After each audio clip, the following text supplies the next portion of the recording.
ప్రభు అయిన యేసు క్రీస్తు ప్రశస్త నామములో ఈ గుడారాల పండుగలో పాల్గొందిన విశ్వాస వీరులైన మీ అందరికీ హొసనా మినిస్ట్రీస్ తరపున మరొక్కసారి మీ అందరికీ హృదయపూర్వకమైన వందనాలు తెలియపరుస్తున్నాను. అందరికీ వందనాలు. అలాగే వేదిక మీద ఉన్న దైవజనులు, పరిశుద్ధులు, ఆత్మపూర్ణులు, అనుభవపూర్ణులైన సేవకులందరికీ కూడా నా హృదయపూర్వకమైన శుభాలు తెలియపరుస్తున్నాను. వారికి వందనాలు తెలియపరుస్తూ ఉన్నాను. యోవేలు గ్రంథం 2వ అధ్యాయం 29వ వాక్యాన్ని నేను చదువుతున్నాను. వాయిస్లు బేస్మెంట్ 2వ అధ్యాయం 29వ వాక్యాన్ని నేను చదువుతున్నాను. చూడండి ఆ వాక్యాన్ని. ఆ దినములలో నేను పనివారి మీదను పనికత్తెల మీదను నా ఆత్మను కుమ్మరింతును. ఒక్కసారి చప్పట్లు కొడుతూ ప్రభుని గణపరుద్దామా? గట్టిగా చప్పట్లు కొడదాం. స్తోత్రం కలుగుగాక. ఈ వాక్యంలో నా హృదయాన్ని హత్తుకొనిన ఒక భావనని మీ ఎదుట పెడతాను. అదేంటంటే, ఆయన తన ఆత్మను కుమ్మరిస్తాడట. అనుగ్రహించడం కాదు, పంచడం కాదు, తుంచడం కాదు, కుమ్మరింపు. ఈ పదాన్ని వాస్తవంగా మనం ఎక్కడ వాడుతాము అనంటే, ఒక 4-5 రోజులు ఎడతెరిపి లేని ప్రచండమైన వర్షం కురుస్తుందనుకోండి. ఆ వేళ మనం పలికే మాట కుమ్మరింపు. ఎందుకంటే ఆ ఎడతెరిపి లేని ఆ ప్రచండమైన వర్షం ఏదో ఒక పాత్రలో నుంచి కుమ్మరించినట్లుగా మన కళ్ళకి కనబడుతుంది కనుక అప్పుడు అక్కడ వాడే పదం కుమ్మరింపు. ఇక్కడ ఈ వాక్యంలో కూడా మనం గమనించినప్పుడు, నా ఆత్మను కుమ్మరిస్తాను. దేవుని ఆత్మ, పరిశుద్ధమైన ఆత్మ. ప్రియులారా, ఈ పరిశుద్ధమైన ఆత్మ మనలో ఉన్నప్పుడు కొన్ని టూకీగా నేను కొన్ని మీకు పరిచయం చేస్తాను. పరిశుద్ధాత్ముడు మనలో ఉన్నప్పుడు మన క్రియలలో మార్పు కనిపిస్తుంది. పరిశుద్ధాత్ముడు మనలో ఉన్నప్పుడు ఓర్పు కలుగుతుంది. పరిశుద్ధాత్ముడు మనలో ఉన్నప్పుడు మనం సిద్ధపరచబడగలుగుతాం. ఎలా సిద్ధపరచబడగలుగుతాం?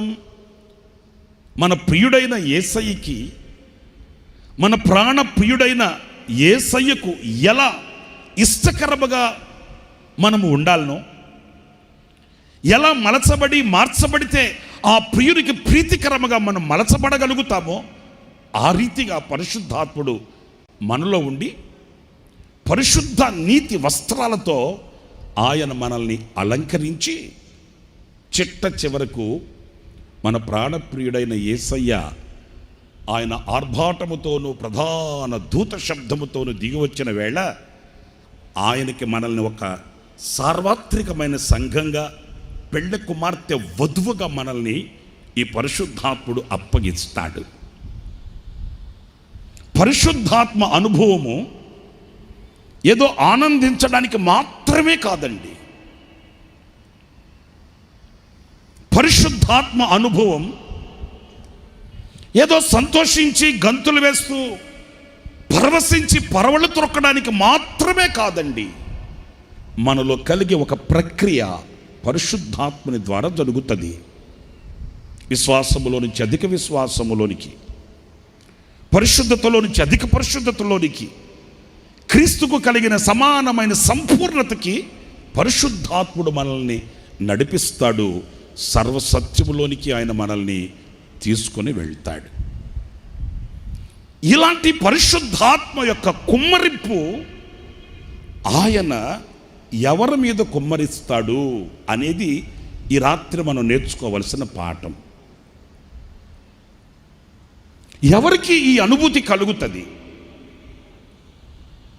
ఈ గుడారాల పండుగలో పాలు పొందిన వాళ్ళు ఎవరు ఇలాంటి అనుభూతితో అడుగులు వేస్తూ ఆనందంగా ఆహ్లాదకరంగా సాగి వెళ్ళగలుగుతారు? వారిలో ఎలాంటి లక్షణాలు కనబడాలి అనేది ఈ వాక్యం మనకు స్పష్టతనిస్తుంది. ఈ వాక్యంలో పనివారి మీదను పని కత్తెల మీదను అనే మాట మనం ధ్యానించాలండి. పనివారి మీద అంటే సోమరులు కాదు, ఏదో దాట వేసుకుంటూ కాలం ఇలాగే సాగుతుందని, రోజులు రాజులై కూర్చుంటాయని, లోకములో ఏదో ఆస్తులతో అంతస్తులతో భోగభాగ్యాలతో సిరి సంపదలతో తులతూగుతూ లోకంలో పెద్దపీట మీద నిలిచి పెద్ద మనుషులుగా చలామణి అవుతామని ఏదో కాలాన్ని చేతులు పట్టుకొని సాగుతున్న వాళ్ళకి కానే కాదండి. ఇక్కడ పనివారు అనే మాట మనం నేర్చుకోవాలి. పనికత్తెలు, పనివారు.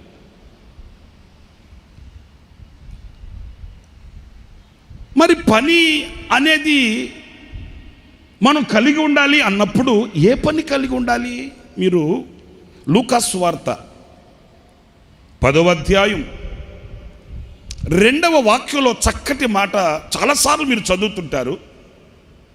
సందర్భాన్ని బట్టి ఈవేళ మరొక్కసారి ఆ వాక్యాన్ని మనం చూస్తే, లూకా సువార్త 10వ అధ్యాయం 2వ వాక్యంలో, పంపినప్పుడు ఆయన వారితో ఇట్లా నేను ఆయన వారితో ఇట్లా అనెను, కోత విస్తారముగా ఉన్నది. నోటిట్, కోత విస్తారంగా ఉన్నదట, కానీ పనివారు కొద్ది మందియే. ప్రియులారా చూడండి, పనివాళ్ళు లేరు, పనివాళ్ళు కొదువ. ఎవరైనా ఈ పనివాళ్ళు గనక కనబడితే వారి మీద నా ఆత్మను కుమ్మరించి, శక్తి కలిగిన ఆత్మను వాళ్ళ మీద ఉంచి, ఆ బలమైన అభిషేకము చేత కలిగే అద్భుతాలని నేను చేస్తాను, నేను కలిగిస్తాను అని ప్రభు వెతుకుతున్నాడంటండి.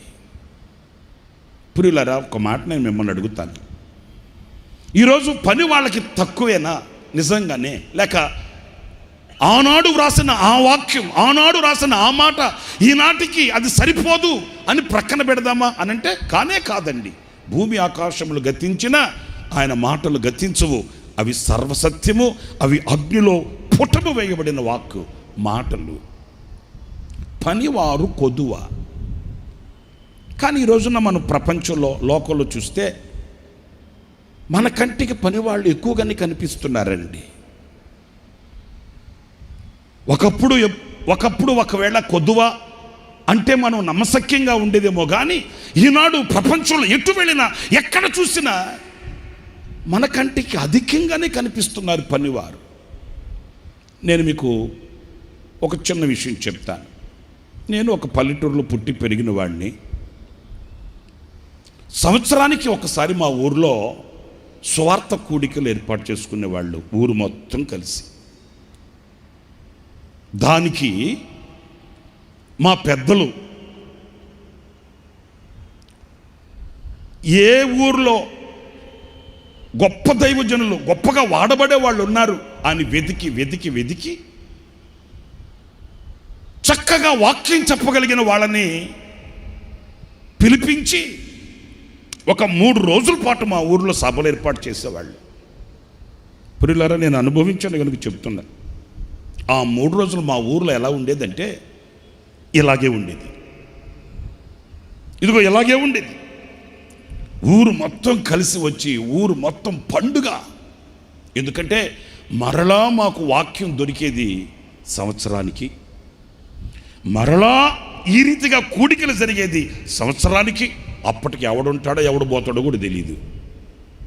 ఇక ఆ 3 రోజుల పాటు ఎలా ఉండేదంటే పరలోకమే దిగి వచ్చిందా అన్నట్లు ఆనందంతో, సంతోషంతో, సంబరాలతో అంబరాలంటేటట్లుగా ఆనంద గానాలు వినబడేవి. మీకు ఇంకో మాట చెప్తాను.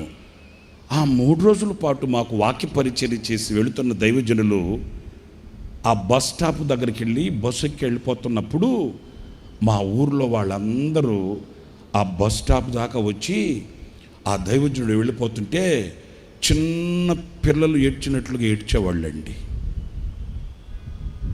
ఏది 3 రోజుల పాటు మా ఊర్లో ఉండి వాక్యం చెప్పి వెళుతున్న దైవజనుడు ఆయన మరలా తమ ఊరికి ఆయన వెళ్ళిపోతుంటే ఊరు మొత్తం కదులొచ్చి ఆయన్ని బస్ ఎక్కి సాగనం పెట్టేటప్పుడు చిన్న పిల్లలుగా ఏడ్చినట్లుగా ఏడ్చి ఆయనకి చేతులు ఊపుతూ ఉంటే వారు కూడా కన్నీళ్లు పెట్టి అలా సాగి వెళ్ళేవాళ్ళు. ఇది ఒకనాటి పరిస్థితి. కానీ ఈ రోజున ఎంత విస్తారమైనటువంటి పనివారు కనబడుతున్నారంటే నేను మీకు కొత్తగా చెప్పాల్సిన అవసరం లేదు. సోషల్ మీడియా మీకు సమాధానం చెప్తాది కదండి. ఎటు వెళ్ళినా సందుకి గొంతుకి ఓయ్ బాబోయ్, మైకులకి మనం పర్మిషన్ ఇవ్వాలనే కానీ చెవులు తూట్లు పడేటట్లుగా ఈ రోజున అనేకమైన ప్రాంతాలలో పలు విస్తారంగా ప్రజలలో మనకు పనివాళ్ళు కనిపిస్తున్నారండి. ఇలాంటి వేదికలేసి ఇలాంటి కూడికలు ఏర్పాటు చేసి ప్రజల్ని సమకూర్చి ప్రజలలో ఏదో ఒక చైతన్యాన్ని కలిగించాలని తహతహలాడుతూ తాపత్రయపడుతూ ప్రయాసపడుతున్న పని వాళ్ళు అధికంగానే కనిపిస్తున్నారండి. కానీ ఒక విమర్శకి రాత్రి మన మనసును అప్పగిస్తే ఇదిగో ఈ వాక్యం మనల్ని నిలదీస్తుంది. పనివారు తక్కువ కొద్దువ. ఎవరైనా పనివారు కనిపిస్తే వారి మీద నా ఆత్మను కుమ్మరించాలని నేను వేచి ఉన్నాను అన్నట్లు ఈ వాక్యం మనల్ని నిలదీస్తుంది. ప్రియులరా, ఒక్క చక్కటి భావనని ఇక్కడ నేను మీ ఎదుటి పెడతాను. అదేంటంటే లేకేమీ కాదు, పనివారు లేకేమీ కాదు, మస్తుగా ఉన్నారు. కుప్పలు తెప్పలుగా ఈ రోజున పనివారు కంటికి కనిపిస్తున్నారు. కానీ లేని పనివారు ఎవరు? కొదువైన పనివారు ఎవరు? ఆయనకు కావలసిన పనివారు ఎవరు అనేది ఒక 3 లేక 4 మాటలు క్లుప్తంగా నేను మీ ఎదుట పెడతాను. ఈ వాక్యంతో మన జీవితాన్ని సరిచేసుకుంటే నిశ్చయముగా ఈ రాత్రి ఆత్మ కుమ్మరింపు మన మధ్యలో కలుగునుగాక. ఈ నా కంటి చూపుకి కనబడుతున్న ప్రతి ఒక్కొక్కరి మీద బలమైన అభిషేకం దిగవచ్చుగాక. మీ ఒక్కొక్కరిని ఆత్మ అభిషేకం దర్శించునుగాక. శక్తి కలిగిన ఆత్మ అభిషేకము చేత ఈ రాత్రి మీరు నింపబడుదురుగాక. ఒక 2-3 మాటలు. మొదటి అనుభవం ఏంటంటే పనివారు ఉన్నారంట, కానీ లేని పనివారు ఎవరయ్యా అంటే ఆయనతో కలిసి పనిచేసే వాళ్ళు లేరంటండి. వింటున్నారా నేను చెప్పే మాట? పని వాళ్ళకి కొదువేమీ లేదు, కానీ కొదువైన పనివారు ఎవరు అనంటే ఎవరికి వారు తనంతట తాను తనకై తాను పనిచేస్తున్న వాళ్ళు కనబడుతున్నారే, కానీ ఆయనతో కలిసి ఆయనతో నిలిచి ఆయన చేతిని పట్టుకొని ఆయన మనసెరిగి ఆయన ఆలోచన తీసుకొని ఆయన సమ్మతి ప్రకారం ఆయన తోడు కలిగి ఆయనతో కలిసి పనిచేసే పనివారు ఈ రోజున కరువైపోయారండి. నేను ఈ మాట ఏదో నా విశ్లేషణలో నా మతిలేని మనసుకు తోచిన మాట కాదు. ఇది అబద్ధమాడని అర్థం పరిశుద్ధ గ్రంథం సువర్ణ అక్షరాలతో వ్రాయబడిన వాక్యం. చూడండి, మీరు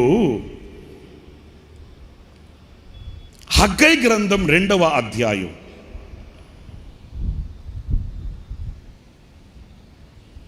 హగ్గై గ్రంథం 2వ అధ్యాయం 4వ వాక్యాన్ని చదివితే, అయినను యెహోవా ఆజ్ఞించినది ఏమనగా, జెరుబ్బాబెలు ఓకే ధైర్యము తెచ్చుకొమ్ము, ప్రధాన యాజకుడు యెహోజాదా కుమారుడైన యెహోషువ ధైర్యము తెచ్చుకొమ్ము, దేశములో ఉన్న సమస్త జనులారా ధైర్యము తెచ్చుకొని పని జరిగించుడి. ఇక్కడ వినండి, ఏం జరిగించాలంట? పని జరిగించాలంట. ఎలా జరిగించాలి? ఈ పని జరిగించే వ్యక్తులు ఎవరు? ఎందుకు పని జరిగించండి అని చెప్తున్నాడు అనంటే, ధైర్యం తెచ్చుకొని ఎదురవుతున్న పోరాటాలకి, ఎదురవుతున్న ఆటంకాలకు, ఎదురవుతున్న సందిగ్ధాలకు మీరు బలహీనులు కాక మీరు బలవంతులై ధైర్యం తెచ్చుకొని పని జరిగించండి. నేను మీతో కూడా ఉంటాను, మీతో కూడా కలిసి ఉన్నాను, మీతో కూడా కలిసి అడుగులు వేస్తాను. మీరు నాతో ఉన్నారు, నేను మీతో ఉన్నాను. నీవు నేను నీవు ఒకటిగా ఈ పని జరిగించి ఇందులో గొప్ప జయమును స్థాపిద్దాం. చప్పట్లు కొడదామా గట్టిగా ప్రభుకి? ప్రైజ్ ది లార్డ్, హల్లెలూయా. నా ప్రియమైన సహోదరులారా, ఇక్కడ పని జరిగించండి, నేను మీకు తోడుగా ఉన్నాను. ఒక్క మాట మిమ్మల్ని అడగనివ్వండి. మీరు చేసే పనిలో మీరు దేవునితో కలిసి పని చేస్తున్నారా, లేక దేవుడిని విడిచిపెట్టి దేవుడే లేకుండా ఏదో సాధించగలడని సాహసించి సతికిలబడి కరువుతో, కాటకాలతో, కన్నెలతో, వ్యవస్థతో అవస్థపడుతూ అల్లాడిపోతూ తల్లడిల్లిపోతూ గుండె గుప్పిట్లు పెట్టుకుని బ్రతుకుతున్నారా? ఈరోజు ఎక్కడికి వెళ్ళినా మనం వినే సునాదం ఏంటో తెలుసండి, నినాదం ఏంటో తెలుసండి? ఏమండి? కష్టపడేది కష్టపడుతూనే ఉన్నామండి, రెక్కల ముక్కలు చేస్తామండి, రక్తం ఆవిరి చేస్తామండి, ఓటీలు నైటీలు చేస్తామండి. ఇంకా మాకు వారానికి 6 రోజులు కాదు 10 రోజులు అంటే ఆ 10 రోజులు కూడా ప్రయాసపడడానికి మేము సిద్ధంగానే ఉన్నామండి. కానీ నేతిలో పడాల్సిన అడుగు గోతులో పడుతుందండి. కళకళలాడే కళ్యాణం కళదప్పితే కడుపున పుట్టిన బిడ్డలు విషపు చూపులు చూస్తుంటే, సాహసించిన వాడిని సాధించలేక సతికల పడుతుంటే, బ్రతుకు భారమై బ్రతుకు బజారులో కనపరుచుకోలేక 6 అడుగుల మనిషి ఈ రోజున 3 అడుగుల త్రాడుకు వ్రేలాడడానికి ఈరోజు సాహసించిన దుస్థితి ఎందుకు వాటిల్లుతుంది?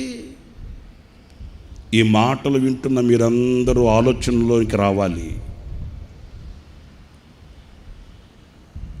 ఆడంబరాలతో, వైభవాలతో, ధన సమృద్ధితో, బలము కలిగి ఆనందంగా అడుగులు వేసినని పయనం, నీ యొక్క ప్రయత్నం ఈ రోజున ఎందుకు విఫలమై సఫలము కాక అల్లాడిపోతున్నావు? ఈ క్షామానికి గల కారణం ఏంటి అని కనుక విశ్లేషించుకుంటే మనం ఎక్కడికో వెళ్ళి ఎవరికో చేయి చూపించుకోవాల్సిన అవసరం లేదండి. వింటున్నారండి? ఎవరికో దగ్గరికి వెళ్ళి అక్కడ కూర్చొని నా రాత బాగుందా, నా గీత బాగుందా వింటున్నారా? ఇక మా వైపు పల్లెటూరుల వైపు అయితే ఆడవిడో ఒక చిలక పట్టుకుని వస్తాడు. ఆ చిలక దగ్గరికి వెళ్ళి చిలక నా బతుకు చెప్పవా అంటే ఆ చిలక అంటది, నా బతుకే బాగోలేక ఈడి చేతిలో దొరికానురా బాబు, నా బ్రతుకే బ్రతుకుగా కాకుండా బాగోలేక ఈడి చేతిలో దొరికితే ఇక నీ సంగతి నేనేం చెప్పేదిరా బాబు? నిజమే. ఈరోజు నా అర్థం కాని వ్యర్థమైన పరుగు కనబడుతూ ప్రయాసపడుతున్నామే, కానీ నీ అపజయానికి, నీ కన్నీళ్ళకి, నీ అవస్థకి, నీ కుటుంబపు వ్యవస్థకి ఈ రోజున ఏంటి లోటు? ఆలోచించండి. మరి నా ప్రియమైన సహోదరులారా, ఆయనను కలిగిన పని, ఆయనతో కలిసి చేసిన పని, ఆయనతో సమ్మతి కలిగిన పని, ఆయనతో ఒడంబడిక కలిగి చేసిన పని, ఆయన చిత్తానుసారంగా ఆయనతో అడుగులు వేసిన ఆ పని ఏనాడు విఫలం కాదే, ఏనాడు అది అపజయాలమయం కాదే. అపజయం పాలయ్యింది, అనర్థాలకు పాల్పడింది, ఆవేదనకు కారణమయ్యింది అని అంటే నీవు ఆయనతో కూడా కలిసి చేయట్లే పని. సాహసించగలనని సాహసించి దూరమై భారమైనప్పటికీ కూడా వెళ్ళి నావలోకి ఎక్కాడు, అమరములోకి వెళ్ళి నిద్రపోయాడు. ఇక నేను నా ఆలోచనానుసారంగా వెళ్ళిపోయి నా ఆలోచనానుసారంగా సాధించి ఏదో ఒక వేదికను సిద్ధపరచుకోవాలని కంకణం కట్టాడు. కనులు మూయబడిన వాడై యోనా. చరిత్ర కుటుంబంలో, చరిత్ర గ్రంథంలో మనం చదువుతామండి. తాను సాహసించి చేయాలనుకున్న పనిని సాహసించి చేయలేకపోయాడు, ఓడిపోయాడు, వాడిపోయాడు, పడిపోయాడు, కృంగిపోయాడు, కన్నీళ్ళ మయమై ఒకనాడు మరల ప్రభు పాదాలే పట్టుకొనవలసిన పరిస్థితికి వచ్చాడు. నా ప్రియమైన సహోదరులారా, ఇది నా కర్మ అనే కర్మకాండలో కాటికి కాడు సాపుతున్నవే కానీ ఈ కర్మకాండలో నుంచి విడిపించగలిగిన కరుణా సంపన్నుడు కరములు చాచి కలువరి గిరిలో ఆయన నిన్ను పిలుస్తున్న కనికరము కలిగిన పిలుపుకి ఎందుకు మనస్సులేక, గ్రహించలేక, ఆయనతో చేతులు కలపలేక ఒంటరి పయనములో ఎందుకు నీవు కృంగిపోతున్నావు అనేది ఈ గుడారాల పండుగ ఈ చివరి రాత్రి కూడికలో నీవు గ్రహించాలి. ఆయనతో కలిసి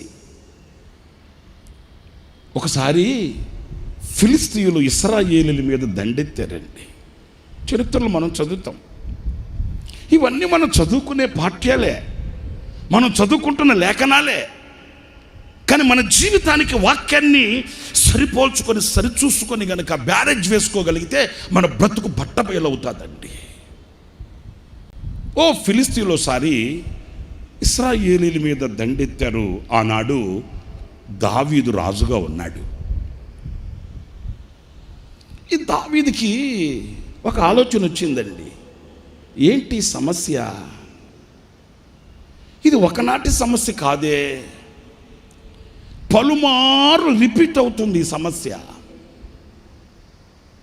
నేను వెళుతున్నాను, యుద్ధం చేస్తున్నాను, వస్తున్నాను, తొలగిపోయిందిలే, సమస్య పోయిందిలే, కన్నీళ్లు తొలగాయిలే, అక్కర్లు తీరాయిలే, ఆకలి తీరిందిలే, నిద్ర పట్టిందిలే, ఇల్లు కుదిరిందిలే అని అనుకుంటున్నంతలో ఆశల వలయాలలో నేను ఆనందించక మునిపే అడయాసలైపోతున్నాయి ఆశలన్నీ. ఏంటిది? ఈ సమస్యకి కారణం ఏంటి అని మరలా ప్రభు దగ్గరకు వెళ్ళి ప్రభుని విన్నపించుకున్నాడు. లేఖనాల్లో మనం చదువుతాము. చక్కటి పాఠం ఏంటో తెలుసండి. దేవుడు అన్నాడు, దావీదు ఓ పని చేయి, పలుమార్లు ఈ సమస్యతో సందిగ్ధాల మధ్య అల్లాడిపోయేదానికంటే కొంచెం ఓపిక పట్టు. ఈసారి ఈ సమస్యకు పరిష్కారం కలగాలంటే ఈ యుద్ధంలోకి నీతో కూడా కలిసి నేను వస్తాను. చప్పట్లు కొట్టకపోయారా? అయ్యో గట్టిగా కొట్టండి, గట్టిగా కొట్టండి. ఎవరు వస్తారట? మీరు చెప్పండి, ఎవరు వస్తారటండి? నీతో నేను వస్తాను, నీతో నేను కలుస్తాను, నీతో నేను నిలుస్తాను, నీ ప్రక్కనే నేను ఉంటాను. నీవు కలిసి ఈ యుద్ధ రంగంలోనికి వెళదాం. ఈ సమస్య ఎలా పరిష్కారం కాదో నేను చూపిస్తాను అన్నట్లుగా దేవుడు దావీదుతో చెప్పాడు. నా మనసులో ఎప్పుడు తోచే ఒక భావన చెప్తాను చూడండి. దావీదుతో దేవుడు అన్నాడు, ఆ కంబళ చెట్ల దగ్గరికి వెళ్ళి మౌనంగా కూర్చో, నేను వచ్చేటంత వరకు కాస్త ఓపిక పట్టు, నేను వచ్చే సమయాన నీవు కూడా లేచి నాతో కూడా కలిసి వస్తే మనం వెళదాం అన్నాడండి. వాస్తవంగా అప్పుడు దావీదు ఏమనాలి? ప్రభువా, వీళ్ళు చెలరేగిపోతున్నారు, దుమ్మెత్తుతున్నారు, కాలెత్తుతున్నారు, వాళ్ళ నోటికి హద్దు ఆపులు లేకుండా అయిపోయింది. ఇప్పుడు గనక నేను మౌనంగా చేతగాని వాడు వాళ్ళు కూర్చున్నానే అనుకో, వాళ్ళు ఏమనుకుంటారంటే అయిపోయిందిరా వాడి పని, చేతగాని వాడైపోయాడు, ఏదో బలం ఉన్నట్లు, ఏదో శక్తి ఉన్నట్లు విర్రవీగాడు. మరి ఈరోజున్న చేతగాని వాడు వలె మౌనంగా కూర్చున్నాడంటే అతనిలో ఉన్న శక్తి ఏమైంది అని నేను నవ్వులు పాలైపోతాను కదయ్యా.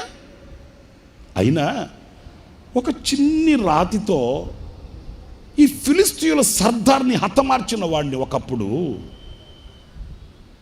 సింహాన్ని చీల్చిన వాడిని, ఎలుగుబంటిని చీల్చిన వాడిని, ఇంత పరాక్రమము కలిగి ఇంత రోషము కలిగిన రౌద్రుడనైన నేను ఏమీ చేయకుండా మౌనంగా వెళ్ళి అక్కడ కూర్చుంటే ఎంత అవమానంగా ఉంటుంది ప్రభువా అని కథ అడగాలి.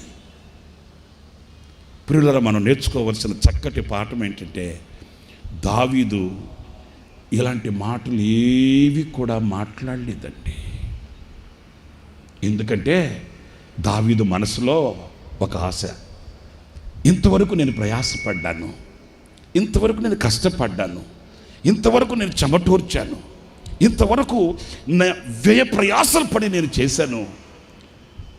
ఈసారి నా దేవునితో కలిసి నేను యుద్ధానికి వెళ్ళబోతున్నాను. స్తోత్రం కలుగుగాక. నా దేవునితో కలిసి పూనుకోబోతున్నాను, నా దేవునితో కలిసి పని చేయబోతున్నాను, నా దేవునితో కలిసి నేను యుద్ధ రంగంలో నిలబడబోతున్నాను.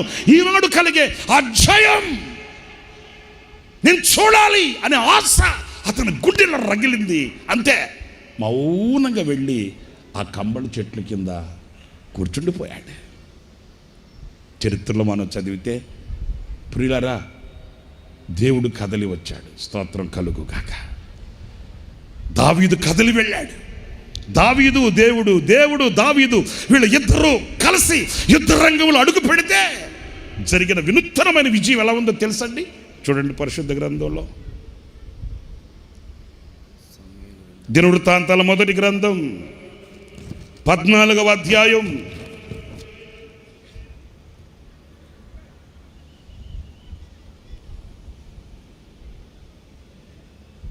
15వ వాక్యం దగ్గర నుంచి చదువుతారండి. కంబళి చెట్లు కొనలేందు కాళ్ళ చప్పుడు నీకు వినబడినప్పుడు వారితో యుద్ధము కలుపుటకై బయలుదేరి వారి మీద పడుము.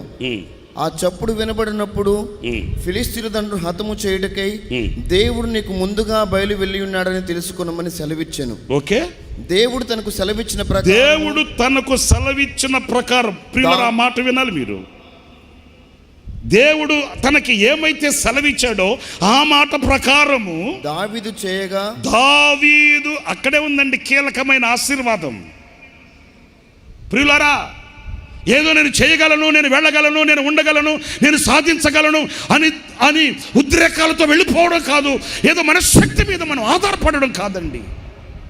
దేవుడు దావీదుతో చెప్పినట్లు చేశాడే, అలాగే ఈ రాత్రి నీవు కూడా, నీవు లేక నేను అడుగు కూడా వేయలేనయ్యా, నీ శక్తి లేకపోతే నేను సాధించలేనయ్యా, నీవు నాతో రాకపోతే నేను వెళ్ళలేనయ్యా, నీవు నాతో ఉంటే, నేను నీతో ఉంటే నేను వెళ్ళిన ప్రతి మార్గం ఆశీర్వాదకరంగా మలచబడుతుందని నేను గ్రహించానయ్యా. ఇంతవరకు ఒంటరిగా ప్రయాణం చేసి ఓడిపోయాను, అలసిపోయాను, కృంగిపోయాను, కన్నీటి మయంలో కొట్టకపోయాను, కన్నీటి సాగరంలో నిలిచిపోయాను. ఇదిగో ఈ రాత్రి నీ పాదాలు పట్టుకుంటున్నాను, నీవు నాతో రావా యేసయ్యా, నీవు నాతో నిలవవా యేసయ్యా, నీవు నాతో కలిసి ఉండవా యేసయ్యా, నీవు నా చేతిని పట్టుకుంటే, నీవు నా వెన్ను తడితే, నీవు నా ముందుంటే నేను నీతో వస్తానయ్యా. ఈ రాత్రి నా ప్రియులరా, దావీదు దేవుడు తనకి ఏదైతే సెలవిచ్చాడో అలాగే చేశాడట. ఆ తర్వాత ఏం జరిగింది? ఇశ్రాయేలు ఫిలిష్తీయుల సైన్యమును గిబియోను మొదలుకొని గాజేరు వరకు తరిమి హతము చేసిరి. కొట్టు గట్టిగా చప్పట్లు ప్రభువుకి. ప్రైజ్ ది లార్డ్, హల్లెలూయా.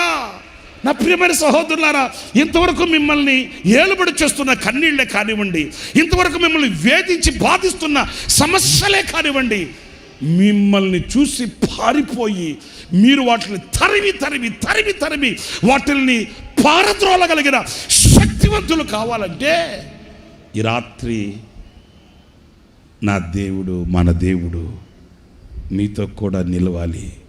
మీరు ఆయనతో కూడా కలిసి పని చేయాలి. వింటున్నారా? 17వ వాక్యంలో వ్రాయబడింది, కాబట్టి అంటే ఇలా జరిగినందువలన దావీదు కీర్తి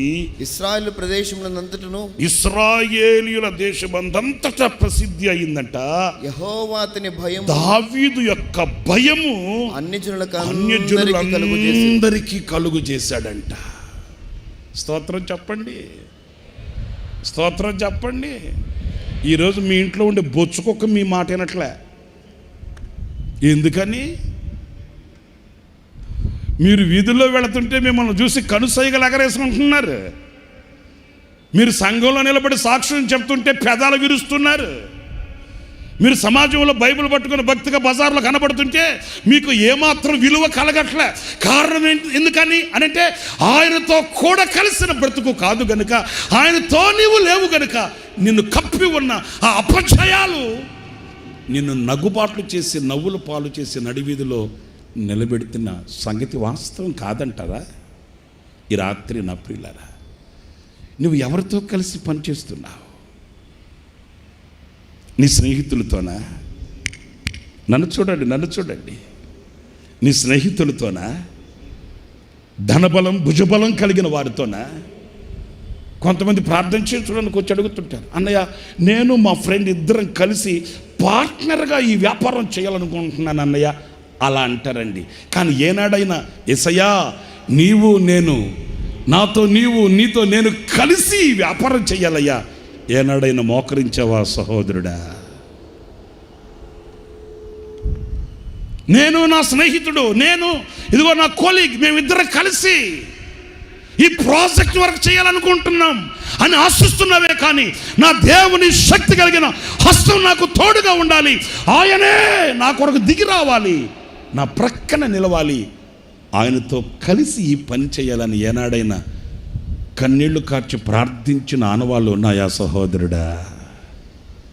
మరి అపజయాల మూట మోస్తూ అపజయాల ఓట త్రాగడం కాక ఏం జరుగుతుంది ఏంటి? ఈ రోజున నోటి నిండా నవ్వుతో, కంటి నిండా నిద్రతో, ఒంటి నిండా ఆరోగ్యంతో, ఇంటి నిండా జనంతో, సౌభాగ్యంతో, సంతోషంతో, ఆనందంతో విల్లు వెరిసిన ఆ ఆనంద బాష్పాలు రాల్చవలసిన నీ కన్నీళ్ళు ఈ రోజున వేరే విధంగా కనబడడానికి గల కారణం ఏంటంటారు? ఆయన తోడు, ఆయన నీడ, ఆయనతో సహవాసం నీకు లేకయే. ఈ రాత్రి ఒక కీలకమైన ఒక మాట చెప్తున్నాను. నిశ్చయంగా ఈ రాత్రి మీరు ప్రార్థించి ప్రభు పాదాలు పట్టుకోండి. మీకు సాక్షి ఇంకొక మాట చెప్పనా? ఇదిగో మన ఆత్మీయ తండ్రి దైవజనులు లేసన్న గారు ఉన్నారే, ఇక ఆయన గురించి కాక ఎవరి గురించి చెప్పుకుంటాం ఏంటి? ఇంత వైభవం, ఇంత హంగు రంగు, ఇంత ఆత్మీయ అంతరిక్షం, ఆత్మ ప్రపంచం మన కళ్ళతో మనం చూస్తున్నామంటే, నాకు తెలిసిన నా చిన్న సేవా అనుభవంలో నేను గ్రహించి నేను చెప్తాను. యేసన్న గారు ఏది ప్రారంభించినా, ఏది ఆయన చేయదలిచినా ఆ పరలోకమందున్న దేవుడు ఆమెను అనేసాడండి, అంతే. ఆమెను అనేసాడు, ఇక అంతే. ఆయన ఏది ప్రారంభించినా అందులో ఒక 100 ఫలం కనబడేది. ఏది ప్రారంభించినా అది క్రైస్తవ లోకానికి ఆశీర్వాదకరంగా కనబడేది. ఏది ప్రారంభించినా అది సఫలమే కానీ విఫలము అనే అనుభవమే లేదండి. ఎందుకని? ఒక్కడిగా నిలిచిన ఒక సేవకుడు ఇన్ని లక్షల మందికి ఆశీర్వాదకరంగా మార్చబడడానికి గల కారణం, ఆయన ఏది ప్రారంభించినా ఆయన ఒంటరిగా ప్రారంభించిన వాడు కాదు, దేవునితో కలిసి ప్రారంభించాడు. ఆయనతో కలిసి అడుగులు వేశాడు, ఆయనతో కలిసి దీపం వెలిగించాడు. ఆ దీపం ప్రపంచానికి వెలుగై కూర్చుంది ఈ రోజున. మీరు ఆలోచించండి. నేను చెప్పాను కదండి, ఒక పల్లెటూరులో పుట్టి పెరిగిన వాడిని నేను. మా ఊర్లో అప్పట్లో 93, 94 ఆ సంవత్సరాల్లో సంపూర్ణ రాత్రి ఉపవాస ప్రార్థన ప్రతి నెల 17వ తేదీ అని ప్రకటన చేస్తే మా ఊరోళ్ళు కొంతమంది నవ్వుకున్నారండి. నెల పెడతారంటే ఎట్లా వస్తారు జనం? ఏదో ఒక నెల కొత్తగా ఉంటుందానికి వస్తారు, 2వ నెల వస్తారు, 3వ నెల డుమ్మ కొట్టేస్తారు. ఎన్ని చూడలేదు ఇట్లాంటివి అనుకున్న వాళ్ళే. ప్రతి నెల సంపూర్ణ రాత్రి ఉపవాస ప్రార్థన మామూలుగా వాస్తవంగా ఎట్లా ఉండేదంటే, మా సంఘాల్లో అంటే లోకల్గా ఉన్న సంఘాల్లో మాసాంతర కూడికలను పెట్టేవాళ్ళు. నెల 30వ తేదీ 31వ తేదీ మాసాంతర కూటం అని పెట్టేవాళ్ళు. గట్టిగా ఎత్తుకుంటే పాస్టర్ గారితో కలిసి 10 మంది వెళ్ళేవాళ్ళు. ఇక 10 మంది మాసాంతర కూడికలో కూర్చొని 12 గంటలు ఎప్పుడవుతుందా అని వీళ్ళు ప్రార్థన చేయరు, వాచ్ వైపు చూసుకుంటుంటారు. ఇక ముగించుకొని వచ్చేసేవాళ్ళు. ఇంకా అక్కడక్కడ అడపదడప ఒకవేళ సంపూర్ణ రాత్రి ప్రార్థనలు జరిగినా ఎలాగ ఉండేదంటే, మీకు తెలియదేముందండి, ఏదో కొద్ది మందిగా కూర్చొని ప్రార్థనని ప్రారంభించేవాళ్ళు, దేవుని ఒడిలో హాయిగా నిద్రపోయేవాళ్ళు. ఆమె అన్న తర్వాత అందరు చేతులు పట్టుకొని మెట్లు దిగింటికి వచ్చేవాళ్ళు. ఎవడు ప్రార్థన చేసింది ఎవడికి అర్థమయ్యేది కాదు. వీళ్ళందరి ప్రార్థన ప్రభువుకి అసలు చేరేదే కాదు. అలాంటి క్లిష్ట పరిస్థితులలో, అలాంటి ఆచారపు ముసుగు ఏలుబడి చేస్తున్న ఆ దినాలలో ఒక చైతన్యం కలిగేటట్లు, ఒక ప్రభంజనం ఏర్పరచబడేటట్లు, ఒక చైతన్యంతో ప్రజలు ఆశీర్వాదానికి యోగ్యులయ్యేటట్లు యేసన్న గారు ఏది ఒక సువార్త కూడికి కదా ప్రజల్ని పోగు చేసినట్లు లక్షల వేల మందిని సువార్త కూడికలకు వచ్చినట్లుగా వచ్చేవాళ్ళు జనం. అంత జనాన్ని పోగు చేసి రాత్రంతా సంపూర్ణ రాత్రి ఉపవాస ప్రార్థనలో ప్రజలు ప్రభు పాదాలు పట్టుకొని గోసారి ఏడ్చి ప్రార్థించుకొని విన్నపించుకొని మొరపెట్టుకొని అద్భుతాలు మహత్కార్యాలు ప్రజలు కళ్ళతో చూస్తుంటే ఏ ప్రజలైతే నవ్వి పరిహాసం చేసి ఇది ఎన్నాళ్ళు జరుగుతుంది అన్నారో ఆ ప్రజలే నోటి మీద వేలేసుకొని అబ్బురిపోయేటట్లు దేవుడు ఆయన ద్వారా ప్రారంభించిన ప్రతిదీ కూడా ఈరోజున్న క్రైస్తవ లోకానికి నాకు అది ఊహకు అందనివి ఇలాంటివన్నీ అనిపిస్తుందండి. ఎందుకంటే జయ అపజయాలు అనేవి కొన్ని సందర్భాలలో సఫలము, మరికొన్ని సందర్భాల్లో విఫలము అనేవి సర్వసాధారణంగా మనం చూస్తుంటాం. కానీ ఇదిగో ఇలాంటి దేవునితో కలిసి పనిచేసే పనివారి యొక్క సేవకుల యొక్క ఆశీర్వాదం ఆశ్చర్యంగానే ఉంటుందండి.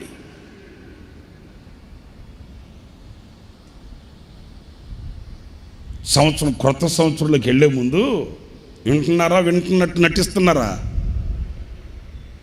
వింటున్నారండి?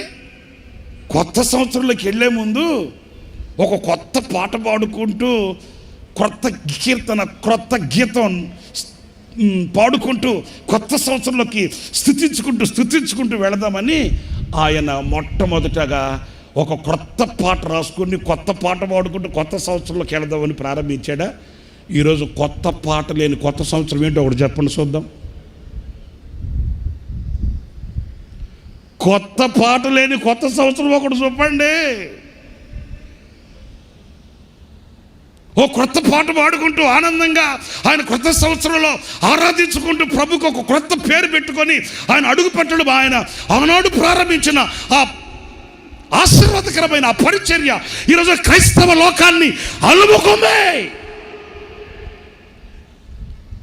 ఏ చిన్న సావుకుడే పెద్ద సావుకుడే క్రైస్తవ లోకంలో చిన్న సంఘమే పెద్ద సంఘమే అనే తారతమ్యం లేకుండా ఈరోజున క్రైస్తవ లోకంలో సంఘాలలో ఈ మేఘం అలుముకొని కమ్ముకపోయింది. ఈరోజున సంఘాలన్నింటిలో క్రొత్త కీర్తన పాడుకుంటూ క్రొత్త గీతం ఆలపించుకుంటూ ఆనందంగా క్రొత్త సంవత్సరంలోకి వెళ్ళి ఆనందంతో ఆశీర్వాదకరంగా దేవుని సన్నిధిలో నిలవగలిగిన ఆ మొట్టమొదటి అడుగులు ఎంత ఘనమైనవో చూడండి. ప్రతి సంవత్సరం ఆగస్టు 15వ తేదీ అందరికీ ఖాళీగా ఉంటుంది కనుక అందరిని పోగు చేసి ప్రజలందరినీ పోగు చేసి రాష్ట్రం కొరకు, దేశం కొరకు, ప్రజల కొరకు, నాయకుల కొరకు, కాపర్ల కొరకు ఘనమెత్తి స్వరమెత్తి ప్రార్థన చేద్దాం అని ఆయన మనస్సులో మెదిలిన ఆ దివ్యమైన ఆలోచన చిన్నదిగా కొద్దిగా ప్రారంభించాడు.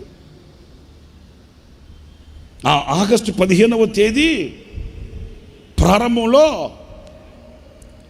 రాష్ట్ర వ్యాప్త ప్రార్థనా వీరుల సమావేశం అని పెట్టాడు యేసన్న గారు. అంటే రాష్ట్రానికి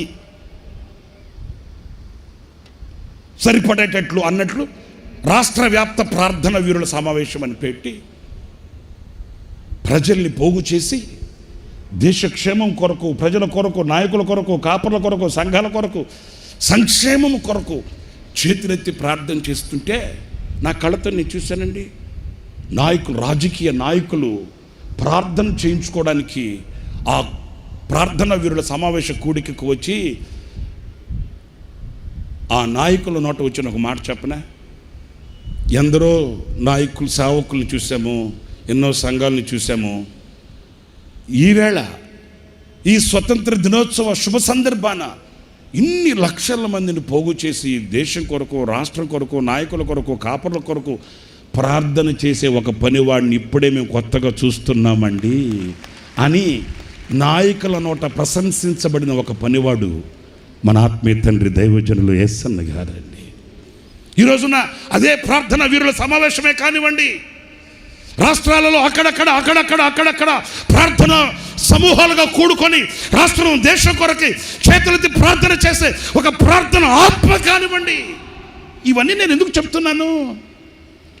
ఆయనతో కలిసి చేసిన పని ఏదైనప్పటికీ కూడా అది శిఖరాల మీద కనబడుతుందే కానీ శిథిలమైపోదు. ఈ రాత్రి నా ప్రియమైన సహోదరులారా, మీ పని సఫలం కావాలి,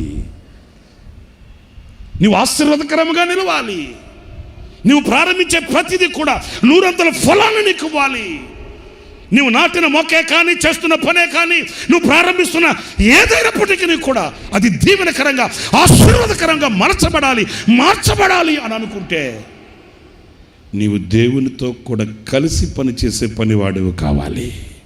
ఆనాడు వికసించి ప్రకాశించి పరిమళించిన ఓ సువాసన వెదజల్లబడే వ్యక్తిగా నీవు నేను మనం మార్చబడగలము అనేది ఈ వాక్యం స్పష్టతనిస్తుంది. ఉన్నారండి పనివాళ్ళు, చాలామంది ఉన్నారండి. ఓ కోకోలలుగా కనబడుతున్నారండి పనివారు. కానీ కొదువైన పనివారు ఎవరు? ఆయనతో కూడా కలిసి పని చేయగలిగిన పనివారు కావాలండి. ఈ రాత్రి అలాంటి పనివాడు నీవు కావాలని ఎందుకు కోరుకోవు? అలాంటి పనికత్తెగా, పనివారుగా మీరుండాలని ఎందుకు ఆశించరు? ఈ రాత్రి మీరు నిర్ణయం తీసుకోండి. నాయనా, ఒంటరిగా చేసిన నా పని విఫలమైపోయింది, ఇదిగో ఈ రాత్రి మీ దగ్గర ద్రోహిణని, దోషులకి క్షమభిక్షను వేడి నీ పాదాలు పట్టుకుంటున్నాను. ఇక నీతో కూడా కలిసి పని చేస్తాను, ఇక నీతో కూడా కలిసి నిలుస్తాను, నీతో కూడా అడుగులు వేస్తాను. నీవు నన్ను విజయ పదములో నడిపించమని కోరుకుంటే నా దేవుడి రాత్రి బలమైన ఆత్మ కొమ్మరింపు నీ మీద కొమ్మరిస్తాడు. నీవు అభిషక్తుడు వగుదువుగాక, నువ్వు ఆత్మచేత నింపబడుదువుగాక, బలమైన శక్తిని నేను చేరుకొనుగాక. మరొక్క విషయాన్ని కూడా నేను మీకు జ్ఞాపకం చేస్తాను. అదేంటంటే, రెండవది, మార్కు సువార్తలో చాలా విలువైన మాట. మార్కు సువార్త 13వ అధ్యాయం 34వ వాక్యం చదువుతారండి, వినండి జాగ్రత్తగాను. ఒక మనుషుడు తన దాసులకు అధికారం ఇచ్చి, ఒక మనుషుడు తన దాసునికి అధికారం ఇచ్చి, ప్రతి వానికి నేను చదువుతాను.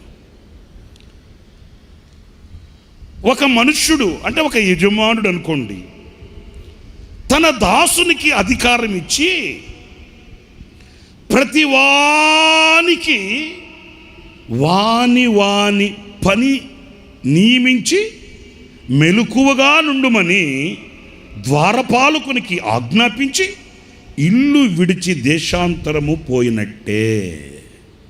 ఇక్కడ మనం నేర్చుకోవాల్సిన పాఠం, మన సందర్భం ఏంటంటే, ఈయన దేశాంతరం వెళుతూనట, జాగ్రత్తగా ఈ మాటను గమనించాలి. ప్రతివానికి వాని పని నియమించి, వాని పని, వింటున్నారా నేను చెప్పే మాట? ఏం పని? అందరు చెప్పండి, ఏం పని? వాని పని. అంటే ప్రతివానికి తాను చేయగలిగిన పని ఆయన అప్పగించాడంట. ఈ సందర్భంలో నేను మీతో చెప్పాలనుకున్నది, నా మనసుని పట్టుకున్న మాట ఏంటో తెలుసండి, ఎవరి పని వాళ్ళకి అప్పగించాడు ఆయన. ఇప్పుడు చాలామంది పని వాళ్ళు ఉన్నారు, కానీ ఎవరి పని వాళ్ళు చేసే పని వాళ్ళు కనబడట్లే. హలో, వింటున్నారా? ఉన్నారండి, కంటి నిండా కనబడతారు. ఓ రాత్రి కలలో కూడా కనిపిస్తారు, లోకాన్ని చుట్టుముట్టినట్లుగా కనబడతారు. ఈ రోజున సమృద్ధి అయిన పని వాళ్ళు కనిపిస్తున్నారు, కనబడుతున్నారు అని ఆనందం కలిగేటట్లుగానే ఉంది. కానీ సత్యవాక్యం ఏమంటుంది? పనివాళ్ళు కొద్దువా, కోత విస్తారం, ఆశీర్వాదాలు దండిగా ఉన్నాయి, దీవెనలు సమృద్ధిగా ఉన్నాయి, సంపద సమృద్ధిగా ఉన్నది. కానీ అనుభవించే వాళ్ళు, ఆచరించే వాళ్ళు, స్వాధీనపరుచుకునే వాళ్ళు ఈరోజు నా కరువై కొదువైపోయారు. ఏరి పనివారు ఏరి? ఏంటి ప్రభువా ఎంతమంది పనివారు ఉంటే? అయ్యా, కంటి నిండా కనబడుతున్నారే కానీ వారికి అప్పగింపబడిన దానిని చేసేవాళ్ళు ఏరయ్యా. వారి వారి పని వాళ్ళకి అప్పగించాడు, మరి ఆ గురుతర బాధ్యతను గుర్తించి చేసేవాళ్ళు ఏరయ్యా? ఎలాంటి పని వాళ్ళ మీద ఆయన పరిశుద్ధాత్మ శక్తిని కుమ్మరిస్తాడు అనంటే ఇలాంటి పని వాళ్ళు కావాలి. ఈ రాత్రి మీరు ఆ బలమైన అభిషేకాన్ని పొందుకోవాలంటే ఇలాంటి పనివారుగా మీరు నిలవాలి, ఇలాంటి పనివారుగా మీరు సిద్ధపడాలి. ఎలాంటి పనివాళ్ళు? తన పని తాను చేసే, దేవుడు తనకు అప్పగించిన, దేవుడు తనకిచ్చిన బాధ్యత, దేవుడు తనకిచ్చిన ఆ గురుతర బాధ్యతని గుర్తించి తనకు అప్పగింపబడిన పని చేయగలిగిన బాధ్యత గల వాళ్ళు కావాలండి. మీరు మరలా భావించొద్దు, నా మీద కోపించొద్దు. పరిశుద్ధ వాక్యం కనుక నేను మీతో ఖండితంగా కాస్త మిమ్మల్ని గిచ్చి గుచ్చి నొప్పింపచేయడానికి, ఒప్పింపచేయడానికి నేను సాహసిస్తున్నాను. దేవుడు మనకిచ్చిన ఆ గురుతర బాధ్యతను గుర్తించి ప్రవర్తిస్తున్నామండి ఈ రోజున. ఏదో నేను ఇలాగా మాట్లాడుతున్నానని మీరు ఏదో ఊరు చూస్తున్నారు, కానీ నన్ను దేవుడు మనకు అప్పగించిన పని, దేవుడు మనకిచ్చిన బాధ్యతని, దేవుడు మనకిచ్చిన ఆ గురుతర ఆ కర్తవ్యాన్ని గుర్తించి, అరే నేను దీని కొరకు పిలువబడిన వాడని కదా, దేవుడు నాకు ఇచ్చిన స్థానం కదా, దేవుడు నన్ను ఉంచిన పరిస్థితి కదా, దేవుడు నన్ను ఉంచిన అనుభవం కదా, ఇక్కడ నేను నిలవాలి, ఈ గురుతర బాధ్యతని నేను నెరవేర్చాలన్న ఆశ ఇది ఈ రోజున ఏదండి? కాస్త నేను చొరవతో మాట్లాడుతున్నానండి, అధికారంతో కాదు. లేకపోతే నాకేదో పెద్ద వేదిక వేశారు, మీ అందరికి వినబడడానికి మాట్లాడే మైక్ నా చేతికి ఇచ్చారని మైకంతో మాట్లాడట్లే. నేను కాస్త చొరవతో మాట్లాడుతున్నాను. ఒక వ్యవస్థ, కుటుంబపు వ్యవస్థ ఉంది. కుటుంబపు వ్యవస్థలో ఎవరి బాధ్యత వాళ్ళు గుర్తించి చేస్తున్నారండి ఈ రోజున. కుటుంబపు వ్యవస్థలో ఒక భర్త స్థానం భర్త, భార్య స్థానం భార్య, పిల్లల స్థానం పిల్లలకి ఈ రోజున కనబడుతుందండి? లేదు. వాని పని వానికి అప్పగించినప్పుడు ఆ పనిని నీవు గుర్తించలేకపోతే, ఆ పని గుర్తించలేని పనివాడు అయితే ఎలా ఆశీర్వాదం కలుగుతుంది? మీకు వివరణ కావాలి, మీ గుండెల్లో పాతకపోవాలి, మీ జీవితంలో నిలిచిపోవాలి, ఇక మరలా తప్పుటడుగు వేయకుండా ముందుకు వెళ్ళాలి. గనుక ఈ మాట నేను చెప్తున్నాను. మన విశ్వాసి ఇంటికి ప్రార్థన చేయడానికి వెళ్ళానండి. వాళ్ళ ఇంట్లో ప్రార్థన చేస్తే వాళ్ళు అన్నారు, అన్నయ్య ఆ మూడో ఇల్లు ఉంది కదా, వాళ్ళు మీరు ఎప్పుడన్నా వస్తే వాళ్ళ ఇంట్లో ప్రార్థన చేయించడానికి తీసుకొని రమ్మన్నారు మిమ్మల్ని అన్నారు. నేను అన్నాను, వాళ్ళు ఎవరో మనకు తెలియదు కదా, ఒకసారి వాళ్ళని మందిరానికి ఆరాధనకి రమ్మనండి, వాళ్ళు వచ్చిన తర్వాత, వాళ్ళతో పరిచయం అయిన తర్వాత, వాళ్ళు కాస్త వాక్యం విన్న తర్వాత నేను వెళ్ళి ప్రార్థన చేసిన సబబుగా ఉంటుంది. వింటున్నారా? ఇదే మంత్రం కాదు కదా వాళ్ళ ఇంటికి వెళ్ళి వేప మండలంతో ముఖం మీద కొట్టడానికి.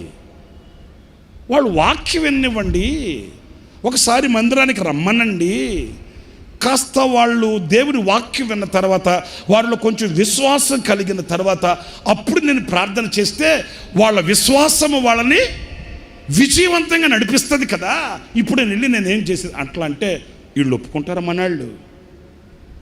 మనాళ్ళు పట్టిందే పట్టు కదా. ఆ అట్ట కాదు అన్నయ్యా అంటే నేను అన్నాను, అట్ట కాకపోతే పేపరా? ఎంతగా ఒప్పుకోరు. సరే వీళ్ళ సంతోషం నేను ఎందుకు కాదనాలని సరే వెళదాం పదాన్ని వెళ్ళానండి. అందరు నన్ను చూడండి, నేను చెప్పే మాట వినండి. ఆ 3 ఇల్లే, అదే 3 కిలోమీటర్లు కాదు, 3 మైళ్ళు కాదు, 3 ఇల్లే తీసుకెళ్తే వెళ్ళాను. పాపం వాళ్ళు ప్రభువుని ఎరిగిన వాళ్ళు కాదనుకోండి. ఆమె పాపం నమస్కారం అండి అంటే అట్లాగే లేమ్మా అని చెప్పాను. కూర్చోండి అంటే అట్లాగే నమ్మని కూర్చున్నాను. ఇక అక్కడ ఒక ఫ్రిడ్జ్ ప్రక్కన ఆమె నిలబడింది. ఆ వాకిటి దగ్గరే ప్రక్కన నన్ను తీసుకెళ్ళిన ఆమె నిలబడింది. నన్ను మాత్రం మహారాజులాగా సోఫాలో కూర్చోబెట్టారు. సరే కూర్చున్నాను. ఆమె నాతో మాట్లాడుతుంది. ఆ ఇంటికి వెళ్ళాలి. ఏమనుకోవద్దండి, సమాజంలో చెప్పాడేంటి ఇట్లాంటివి అనుకుంటారేమో, మరి చెప్పకపోతే మీకెట తెలుస్తుంది ఏంటి? ఆమె నాతో చెప్తుంది, ఏమండి అయ్యగారు రండి అంటే నేను అన్నాను, అండీలు డేక్షల ఎన్నొద్దులేమ్మా, అన్నాను విలువ బాగుంటుంది, అండీలు డేక్షాలు ఎన్ని మనకెందుకండి అంటే ఆమెను కూడా నవ్వుకొని చెప్తుంది, మాకు ఇట్లా సమస్యలు ఉన్నాయండి, మేము ఇట్లా చాట్లు పడుతున్నామండి, మా ఆయనకేమో నీరసం, నాకేమో ఉబ్బసం, కుక్కలకేమో నీరసం, ఇంకా మొన్నాళ్ళు ఓపెన్ చేస్తారు కదా పుస్తకాల కట్ట. ఇక అవన్నీ చెప్తా ఉంటే నేను కూడా వినాలి కదా, వినకపోతే ఓటేయరు కదా, ఓటేయకపోతే నోటు రాదు కదా. ఇక నేను కూడా వింటా ఉన్నాను, ఆమె చెప్తా ఉంది. ఇప్పుడు నేను మీతో ఎందుకు చెప్పాలనుకున్నానంటే ఈ మాట, ఆమె నాతో మాట్లాడుతూనే ఉంది. ఆ ఫ్రిడ్జ్ మీద ఒక సెల్ ఫోన్ ఉన్నట్టుంది, అది ఊరకనే మోగుతూ ఉంది, అంటది. ఆమె దాని వైపు చూస్తుంది, నా వైపు చూస్తుంది, ఎందుకంటే నాతో మాట్లాడుతుంది కదా. 2-3 సార్లు అది మోగి మౌనం అయిపోయింది. మరలా 3వసారి కూడా మోగింది అది. ఇక నేనే చొరవ తీసుకొని, అమ్మ ఎవరో కాల్ చేస్తున్నట్టున్నారు, మాట్లాడండి పర్లేదులే అన్న. మీరు నమ్మండి నా మాట, అడ్రస్ అడగొద్దు, ఆధారాలు అడగొద్దు, ఆధార్ కార్డు అసలే అడగొద్దు. ఆమె నా ముందే ఆ ఫోన్ లిఫ్ట్ చేసి హలో అనింది. మరి అటువైపు ఎవరు మాట్లాడారో మనకు తెలీదు, ఆ అన్యం పుణ్యం పైన వాడికి తెలియాలి. హలో అని 3 మాటలు మాట్లాడి, మీరు నమ్మండి బాబా, వెంటనే ఆమె డోర్ కట్టినట్లాగి పెద్ద పాపా అంటే వాళ్ళ పెద్ద కూతురు వచ్చింది. వస్తే వెంటనే ఫోన్ ఆ పాపకి ఇచ్చి ఏమంటది, నీ బాయ్ ఫ్రెండ్ ఫోన్ చేశాడు కానీ బయటికి వెళ్ళి మాట్లాడిపో, నేను అయ్యగారితో మాట్లాడుతున్నా. వింటున్నారా? ఏంటి నోటి మీద వేలు పెట్టుకున్నారేంటి? కన్న తల్లి కన్న కూతురికి, కడుపును పుట్టిన కూతురికి చెప్తుందండి, నీ బాయ్ ఫ్రెండ్ ఫోన్ చేశాడు కానీ నువ్వు బయటికి వెళ్ళి మాట్లాడిపో, నేను అయ్యగారితో మాట్లాడుతున్నాను. అయ్య బాబా, ఈ తల్లి కన్న తల్లా కసాయి తల్లా? ఈ చరిత్ర, ఈ మాట నేను ఇప్పుడు మీతో ఎందుకు చెప్తున్నానంటే, తనకిచ్చిన బాధ్యతని, తనకున్న ఆ స్థానాన్ని గుర్తించిన వ్యక్తి లేకపోతే గుడ్డి తల్లి? మీరు ఆలోచించండి. ఒక తల్లి స్థానంలో ఉన్న తల్లి మాట్లాడవలసిన మాటేనా అది? ఒక తల్లి తన బిడ్డకు నేర్పించవలసిన అనుభవాలనే అవి? ఒక కుటుంబపు వ్యవస్థలో ఈ రోజున ఒక ఉన్నత స్థానంలో ఉన్న ఆ తల్లి గుండెల్లో ఉండవలసిన అనుభవాలేనా? నా ప్రియమైన సహోదరులారా, ఎవరి స్థానం వాళ్ళకు ఉంది కదా.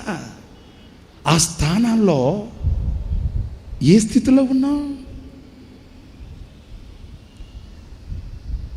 వాని పని ఒక కుటుంబపు యజమానురాలికి ఇవ్వవలసిన ఆ పని, ఆ గురుతర బాధ్యత, ఒక కుటుంబపు యజమానునికి ఉండవలసిన పని, ఆ గురుతర బాధ్యత. నీ ఇల్లు స్వర్గసీమగా ఉండవలసింది ఈ రోజున ఎందుకు నరక కోపంగా ఉంది? సారీ, ఇలా అంటున్నానని ఏదో ఉద్రేకంతో మాట్లాడుతున్నానని భావించద్దండి. గుండె వేదనతో మాట్లాడుతున్నాను. ప్రభు నాకు ఇచ్చిన భారాన్ని బట్టి మాట్లాడుతున్నాను. క్రైస్తవ కుటుంబాలు క్రీస్తుకు ప్రతిరూపాలై, క్రైస్తవ కుటుంబాలు క్రీస్తుకు వెలుగుకు నాంది పలుకుతూ, క్రైస్తవ కుటుంబాలు పరిశుద్ధతకు స్థావరాలుగా నిలిచి, క్రీస్తులో ఉన్న శక్తి సామర్థ్యతకు పునాదిగా నిలవవలసిన క్రైస్తవ కుటుంబాలు ఈ రోజున క్రైస్తవ కుటుంబాలుగా ఎందుకు లేవు? నీ మనస్సాక్షి సమాధానం చెప్పాలి. దేవుడు నీకు ఇచ్చిన పని నీవే చేస్తున్నావా? దేవుడికి ఇచ్చిన స్థానాన్ని కాచుకొని, దేవుడికి ఇచ్చిన పనిని జాగరూకుడవై జాగ్రత్తతో ఆ కర్తవ్యాన్ని నెరవేరుస్తున్నావా? విస్మరించి తిరుగుతున్నావా? యవన ప్రాయంలో నిలిచి కండలు తిరిగిన కుర్రోడివి యవన ప్రాయానికి వచ్చావు. ఇంకా వృద్ధాప్యంలో మడతబడిన శరీరంతో మడత మంచం మీద మూలుగుతున్న తండ్రి కష్టం మీద ఆధారపడి, కుటుంబానికి ఆశీర్వాదకరంగా లేక, తల్లిదండ్రుల గుండెల్లో ఆనందాన్ని చూడలేక, ఈ రోజున లోకపు స్నేహాలతో, లోకపు మత్తు, డబ్బు, ఎత్తు విర్రవిగుతుంటే, లోకపు స్నేహాలతో ఎంతవరకు యవనుడా దేవుడికి ఇచ్చిన స్థానాన్ని, దేవుడికి ఇచ్చిన భారాన్ని, దేవుడికి ఇచ్చిన పనిని విస్మరించి శక్తిహీనుడవై, భక్తిహీనుడవై, బలహీనుడవై, నిస్సహాయపు పరిస్థితులలో, నిరాశ నిస్పృహల మధ్య నీ యవన ప్రాయాన్ని వ్యర్థం చేసుకుంటావు. ఆలోచించు.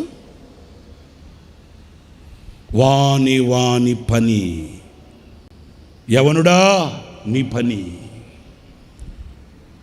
యవనుడా, యవన సహోదరి,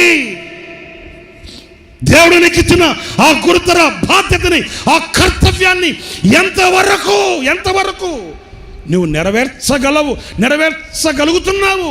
నీ భావ్య భవిష్యత్తు ఎలా ఉండాలని ఆశిస్తున్నావు? పండు ముసలాయన వృద్ధాప్యంలో ఉన్నాడు. ఇంచుమించు ఒక 87 దాకా ఉంటాయి. నేను ఆ రోజు ఎక్కడికో మీటింగ్కి వెళ్ళి ఆలస్యంగా వచ్చాను. నేను సిద్ధపడి బయటకు వచ్చేసరికి ఉదయం 10 అయింది. ఎందుకంటే నేను రావడమే వేకు 3-4 గంటలకు వచ్చాను.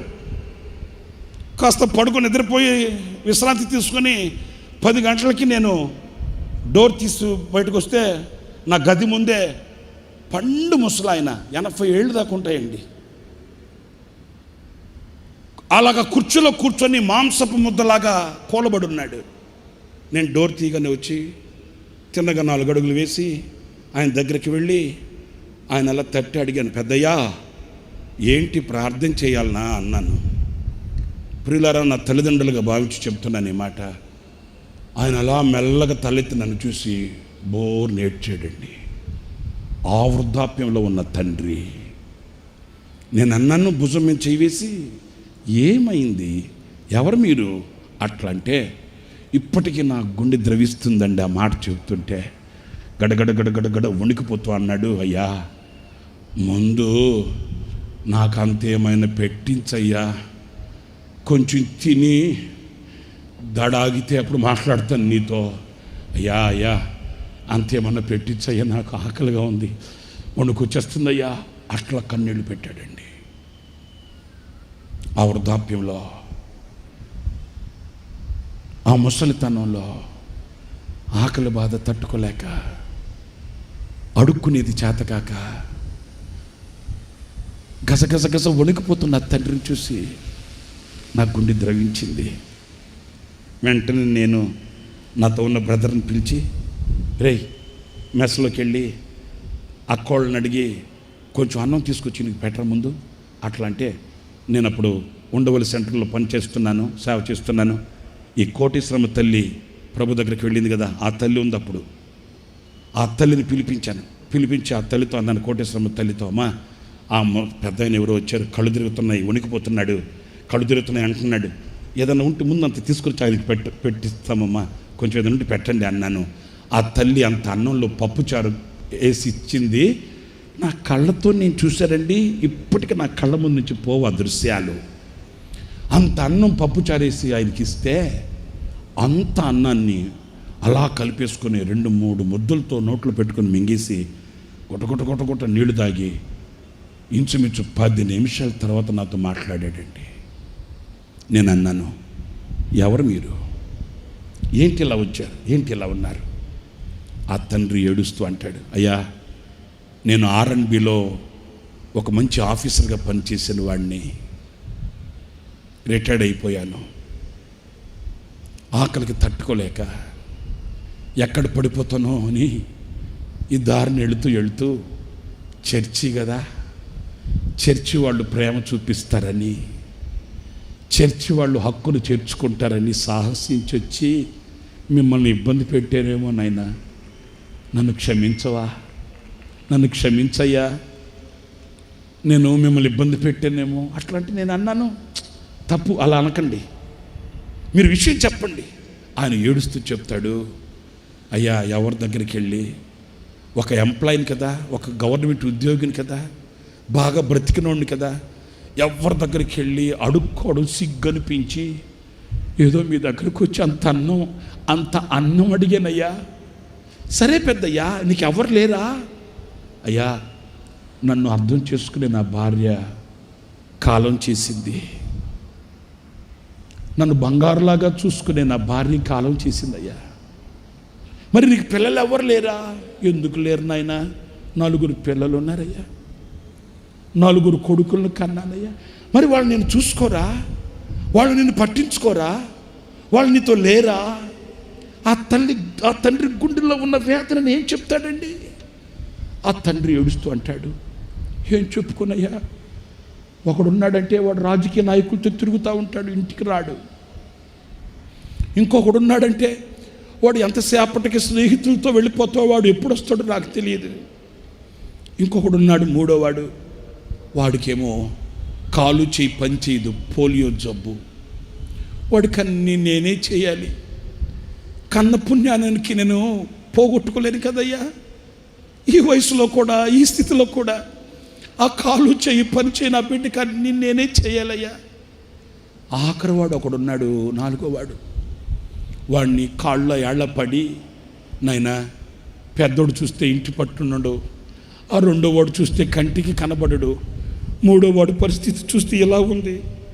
రే నాయనా నీ కాడు పట్టుకుంటాను రా, నువ్వన్నా ఒక 2 రూపాయలు సంపాదిస్తే ఈ వృద్ధాప్యంలో 4 ఏళ్ళు నోట్లో పోతాయిరా, నువ్వన్నా అర్థం చేసుకోరా అని ఆఖరి వాడిని కాళ్ళు పట్టుకొని అడిగితే ఆడు అంటాడంట, నువ్వు ఇంకా బతికే ఉన్నావుగా.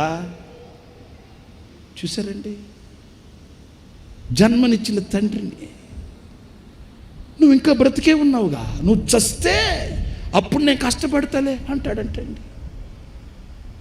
నా ప్రియమైన సహోదరులారా, ఒక్కసారి మీరు ఆలోచించండి, యవనులు ఈరోజు ఏం చేస్తున్నారు? నిన్ను కని పెంచి పెద్ద చేసిన పుణ్యానానికి ఈరోజు గుండె నిండా దుఃఖంతో అల్లాడిపోతూ గుండె గుప్పిట్లో పెట్టుకొని కన్నీళ్లతోనే వాళ్ళు కాటికి కాళ్ళు చాపాలనా? కడుపు కట్టుకొని, నోరు కుట్టుకొని, భుజముల మీద మోసి, గుండెల మీద ఎత్తుకొని గోరు ముద్దలు తినిపించిన ఆ తల్లిదండ్రులకి నేను కన్న శాపమా? యవన సహోదరుడా, నీ మనసు చెలించాలని మాట చెప్తున్నాను. యవన సహోదరి, నీ గుండె కరగాలని మాట చెప్తున్నాను. నీ ఫ్యూచర్, నీ భావి భవిష్యత్తు ఆశీర్వాదకరముగా నిలవాలి. నిండు 100 ఏళ్ల జీవితం ఫలభరితముగా, ఆశీర్వాదకరముగా నీ బ్రతుకు నిలవాలి అన్నప్పుడు నీ పని ఎలా చేస్తున్నావు? దేవుడు నీకు ఇచ్చిన పని, దేవుడు నీకు ఇచ్చిన కర్తవ్యం, దేవుడు నీకు ఇచ్చిన స్థానానికి ఎలా న్యాయం చేస్తున్నావు? నీ క్రియలు వజ్రపు ముక్కతో వ్రాస్తున్నాడు నా దేవుడు. కుటుంబపు బాధ్యతలు ఎరిగి, తెగించి మాట్లాడుతున్నాను. ఈరోజు నీ కళ్ళకు కనబడే తల్లి ఒకరోజు కనబడకుండా పోతుంది. ఈరోజు నీ కళ్ళకు కనబడే ఈ తండ్రి ఒకరోజు కనబడకుండా పోతాడు. కనబడకుండా పోయిన తర్వాత అయ్యో నా తల్లికి నేను ఏం చేయలేకపోయానే అని నువ్వు ఏడ్చి ప్రయోజనం లేదు కదా. నీకు కనబడే తండ్రి కనబడకుండా పోయిన తర్వాత నా తండ్రికి నా చేతులతో ఒక ముద్ద పెట్టలేకపోయానే అని నువ్వు కన్నీళ్ళు కార్చిన ప్రయోజనం ఉండదు కదా. క్రైస్తవ సహోదరుడా, యవనస్తుడా, నా సహోదరుడా, నా సహోదరి, వాని వాని పని, వాని వాని పని, వాని వాని పని. నీ పని ఎలా చేస్తున్నావు? నీ పని నువ్వు శ్రద్ధగా చేయగలిగిన పనివాడివి అయితే, దేవుడు నీకు ఇచ్చిన స్థానాన్ని కాపాడుకుంటూ దేవుడు నీకు ఇచ్చిన పనిని గుర్తించిన పనివాడివి అయితే, నీ మీద ఈ రాత్రి పరిశుద్ధాత్మ కుమ్మరింపు కలుగుతుంది. ప్రైజ్ ది లార్డ్, హల్లెలూయా, హల్లెలూయా. నిన్ను వెతుక్కుంటూ ఈ రాత్రి వచ్చాడు. ఈ రాత్రి నువ్వు ఎంతమందిలో కూర్చొని ఉన్నా, ఎక్కడ కూర్చొని ఉన్నా, ఏ మూల కూర్చొని ఉన్నా, ఏ చీకటిలో ఉన్నప్పటికీ కూడా ఆయనని పని చూస్తాడు, ఆయనని కార్యక్రమాన్ని చూస్తాడు, నీ కర్తవ్యాన్ని చూస్తాడు. ఈ రాత్రి పశ్చాత్తాప్తుడవై ప్రభు పాదాలు పట్టుకొని, నిజమే ప్రభువా, నీవిచ్చిన పని నేను చేయలేకపోయాను, నీవిచ్చిన స్థానాన్ని నేను కాపాడుకోలేకపోయాను, నా గుండెలు అవిసేటట్లు కన్నీళ్ళు పెట్టి ప్రలాపిస్తున్నాను, నా పని నేను గుర్తించలేక గుడ్డివాడినై అంధకారంలో అడుగులు వేస్తూ అగాధములో కూరకుపోయాను, నన్ను మన్నించయ్యా, నువ్వు నాకు ఇచ్చిన పని నేను చేస్తానయ్యా, నువ్వు నాకు ఇచ్చిన కర్తవ్యాన్ని నెరవేరుస్తానయ్యా, నీవు నాకు ఇచ్చిన స్థానాన్ని కాచుకుంటేనయ్యా. ఈ రాత్రి నువ్వు పశ్చాత్తాప్తుడు అయితే, నీకు ఇచ్చిన పనిని గుర్తించగలిగితే, పనివారి మీద, పని కత్తెల మీద నేను నా ఆత్మను కుమ్మరిస్తా. స్తోత్రం కలుగుగాక. సంఘంలో నీ పని ఏంటి? సంఘంలో నీ కర్తవ్యం ఏంటి? సంఘంలో నీ బాధ్యత ఏంటి? ఏదో సంఘం సంబరంగా కనబడితే, సంఘం అందంగా కనబడితే, సంఘం కళకళ కనబడితే, ఏదో తెల్ల బట్టలు వేసుకొని, బైబిల్ పట్టుకొని, పాటల పుస్తకం పట్టుకొని, కంచెలు పట్టుకొని ఓ దేవుని సన్నిధికి వెళ్ళిపోవడం మాత్రమే కాదు. ఆ సంఘంలో నీ స్థానం, నీ పని ఏంటి గుర్తించాలి. ఏదో ఆషామాషగా, ఆనవాయితీగా, ఆచారంగా వెళ్ళి రావడమేనా? నీ పని గుర్తిస్తావా? సౌలా, నేను వస్తాను, 7 దినముల పాటు నువ్వు కాస్త ఓపికగా నేను వచ్చేటంతవరకు అక్కడ నిలిచి ఉండవాయా? నేను వచ్చిన తర్వాత నీకు ఏది క్షేమమో, ఏది ఆశీర్వాదకరమో, నీవు చేయవలసిన పని ఏంటో నేను చెప్తాను అని చెప్పాడు ప్రవక్త. ఉన్నాడా? హలో, మాట్లాడరేంటి? ఉన్నాడా? లేడు, లేడు. ప్రవక్త ఏం చెప్పాడు? నేను వస్తాను, నేను వచ్చేంత వరకు కాస్త ఓపికతో అక్కడ కాచుకొని ఉండు, నువ్వు ఏం చేయాలనో, నీవు చేయవలసిన ఆ పని ఏంటో నేను చెప్తాను, ఆగవాయా బాబు అన్నాడు. ఉండడే. ప్రవక్త రాకమునిపే ఈయనకి ఉద్రేకం వచ్చేసింది. ప్రవక్త రాకమునిపే ఈయనకి వైరాగ్యం వచ్చేసింది.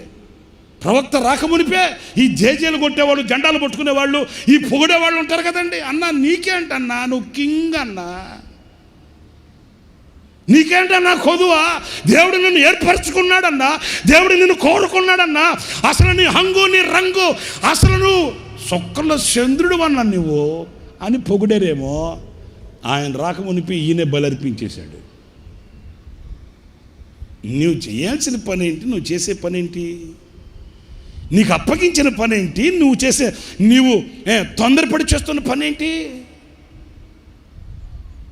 నువ్వు చేయవలసిన పని చేయకుండా, దేవుడు నీకు అప్పగించిన పని చేయకుండా, నీ గురుతర బాధ్యతని గుర్తించకుండా చేయకూడని అవివేకమైన పని.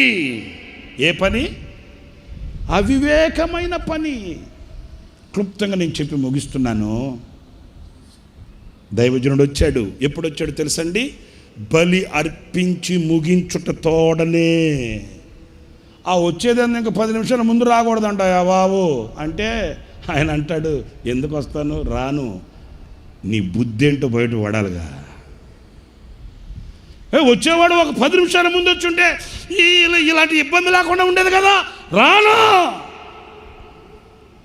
నీ అంతరంగంలో దాచబడి ఉన్న ఆ చీకటి, నీ గుండె లోతుల్లో గూడు కట్టుకొని ఉన్న అవిధేయత, దేవుడు నీకు ఇచ్చిన పనిని గుర్తించలేని ఆ గుడ్డితనం బయటికి రావాలి కదా. ప్రవక్త రావడం చూడడం, వెంటనే ప్రవక్త అన్నాడు సౌలుతో, సౌలా, ఓ సౌలా. సమూయేలు రాసిన మొదటి గ్రంథం 13వ అధ్యాయం, సమూయేలు రాసిన మొదటి గ్రంథం 13వ అధ్యాయం 13వ వాక్యం చదువుతారండి. అందుకు సమూయేలు ఇట్లా, నేను నీ దేవుడైన యెహోవానికి ఇచ్చిన ఆజ్ఞను గైకొనక నీవు అవివేకపు పని చేసితివి. నీ రాజ్యమును ఇశ్రాయేలీయుల మీద సదాకాలము స్థిరపరచుటకు యెహోవా తలచి ఉండెను. అయితే నీ రాజ్యము నిలవదు. Finish work. నీ రాజ్యాన్ని స్థిరపరచాలనుకున్నాడు, నీ రాజ్యాన్ని గగనానికి ఎత్తాలనుకున్నాడు, నిన్ను శిఖరాలలో ఉంచాలనుకున్నాడు, గాలి మేడల్లో మిద్దులు కట్టి అక్కడ పెట్టాలనుకున్నాడు, నిన్ను ఊహించని ఊరేగింపులో నిన్ను ఆయన ఉంచాలని కోరుకున్నాడు. ఈ అవివేకమైన పని ఎవడిచ్చాడు నీకు? పని ఎవడు చేయమన్నాడు నిన్ను పని? నీ అవివేకపు పని నీ రాజ్యమును తునాతునకలు చేసేసింది. క్షమించండి ప్రియులారా, ఈ మాట అంటున్నానని. నీ అవివేకపు పని నీ కుటుంబాన్ని పటాపంచలు చేసింది. నీ అవివేకపు పని నీ జీవితాన్ని కుక్క చింపిన ఇస్తరి చేసింది. నీ అవివేకపు పని సమాజంలో నీకు విలువ లేకుండా చేసేసింది. వాని పని, గాడిద పని గాడిదే చేయాలి, గుర్రం పని చెప్పరేంటి, అంతే. తల్లి పని తల్లే చేయాలి, తండ్రి పని తండ్రి చేయాలి, కాపరి పని కాపరే చేయాలి, గొర్రె పని నీ పని నువ్వు గుర్తిస్తే, ఆ పని నువ్వు చేస్తే, ఆ పని వారి మీద ఆయన బలమైన అభిషేకం నింపుతాడు. స్తోత్రం కలుగుగాక. చిన్న సాక్ష్యం కూడా చెప్తాను. అంటే ఒక విశ్వాసంలో ఉండవలసిన మెలకువ గురించి చెప్తున్నాను. అది హోసన్నా మినిస్ట్రీస్ ప్రారంభించి 25వ సంవత్సరం, సిల్వర్ జూబ్లీ వేడుక ఆ సంవత్సరం. సరే, ఒకరోజు సాయంకాలం అన్న గోరంట్లకు వచ్చి, అప్పుడు పాత మందిరం, వివేకమైన పని ఎలా ఉంటుంది, అవివేకమైన పని ఎలా ఉంటుంది చెప్తున్నాను వినండి. గోరంట్లోకి వచ్చి అన్న కుర్చీ వేసుకుని కూర్చున్నాడు. నా దగ్గరకు వచ్చి చెప్పారు, అన్న పిలుస్తున్నాడు నిన్ను. అట్లా అంటే 102 కాసిన జ్వరం, అంతే కదా.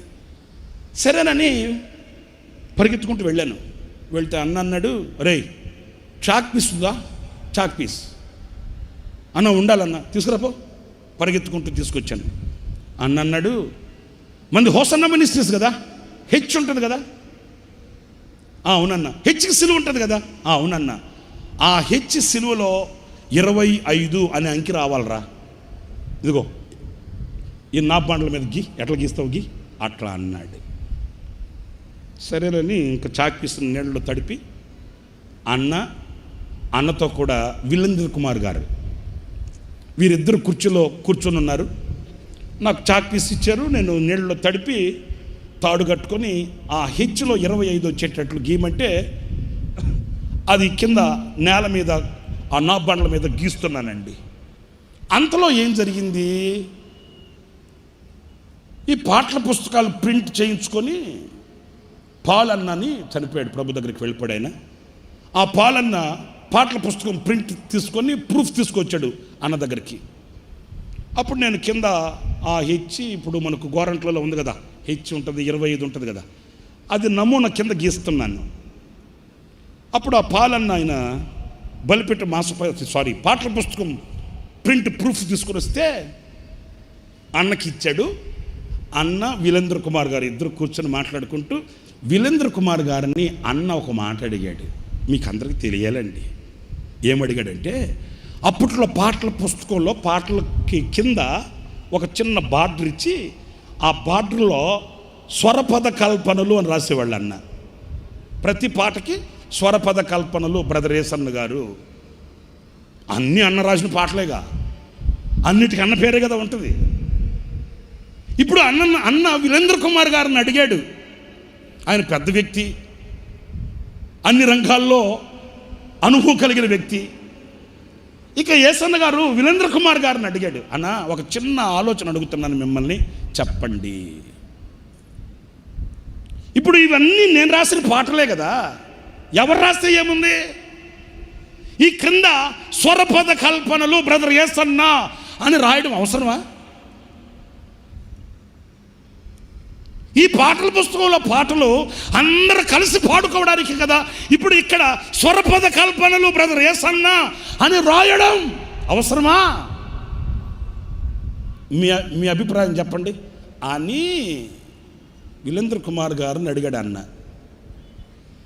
చూడండి, ఆ దైవ జ్ఞానం ఎట్లుంటుందో చూడండి, ఒక విశ్వాస యొక్క మెలకువ ఎట్లా ఉంటుందో చూడండి.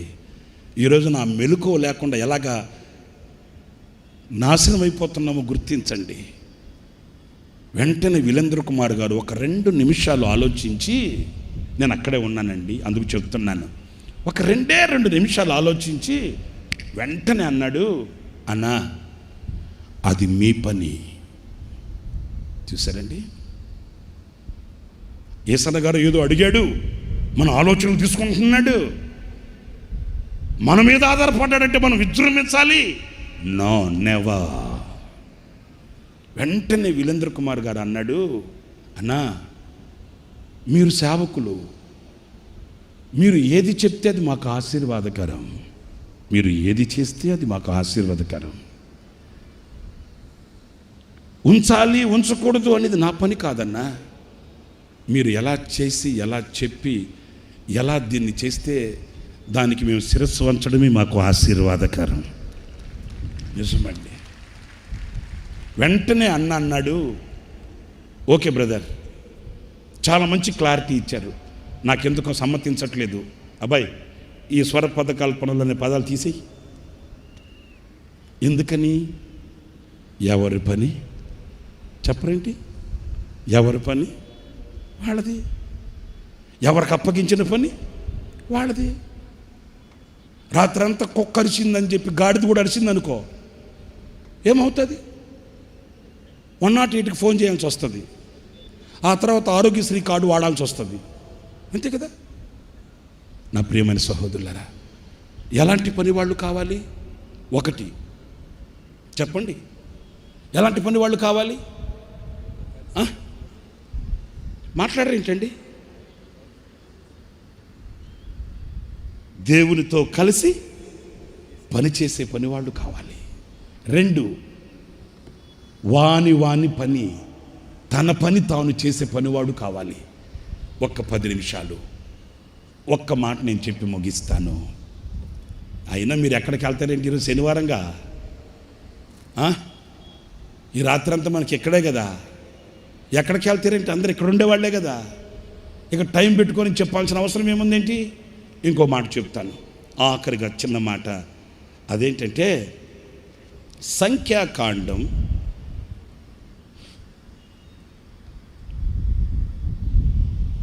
4వ అధ్యాయం 21వ వాక్యాన్ని చదువుతారండి. మరియు యెహోవా మోషేకు ఇలాగు సెలవిచ్చెను. ప్రియులారా చూడండి, యెహోవా మోషేకు ఇలాగు సెలవిచ్చెను, గెర్షోనీయులను వారి వారి పితరుల కుటుంబముల చొప్పునను, వారి వారి వంశముల చొప్పునను, జాగ్రత్తగా వినాలండి, వాళ్ళ యొక్క వంశముల చొప్పునను లెక్కించి వ్రాయించుము. 30 ఏండ్లు మొదలుకొని 50 సంవత్సరాల వయసు కలిగి ప్రత్యక్ష గుడారంలో నోట్ ఇట్ ఈ మాట మనకు కావాలి. 30 నుంచి 50 సంవత్సరాల వయసు కలిగిన వాళ్ళు ప్రత్యక్షపు గుడారంలో సేవ చేయుటకు, ప్రత్యక్షపు గుడారంలో సేవ చేయుటకు, సేవ అందరు చెప్పండి, సేవ చేయుటకు, సేనలో పని చేయు చేరు వారందరికీ లెక్కింపబడెను. ఇక్కడ మనం గమనించాల్సింది,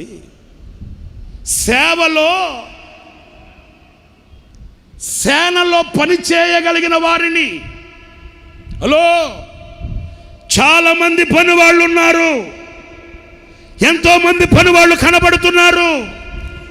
ఈ రోజున కంటి నిండా జనం కనబడుతున్నా పరిశుద్ధాత్మ శక్తితో వాళ్ళని నింపడానికి నాకు కావలసిన పనివారు కనిపించడం లేదు.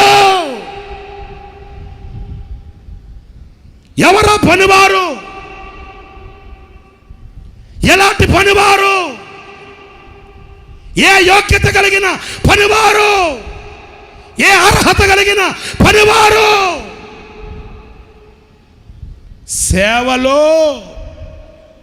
సేనలో పని చేయగలిగిన వీరులు పనివాళ్ళు కావాలి నాకు.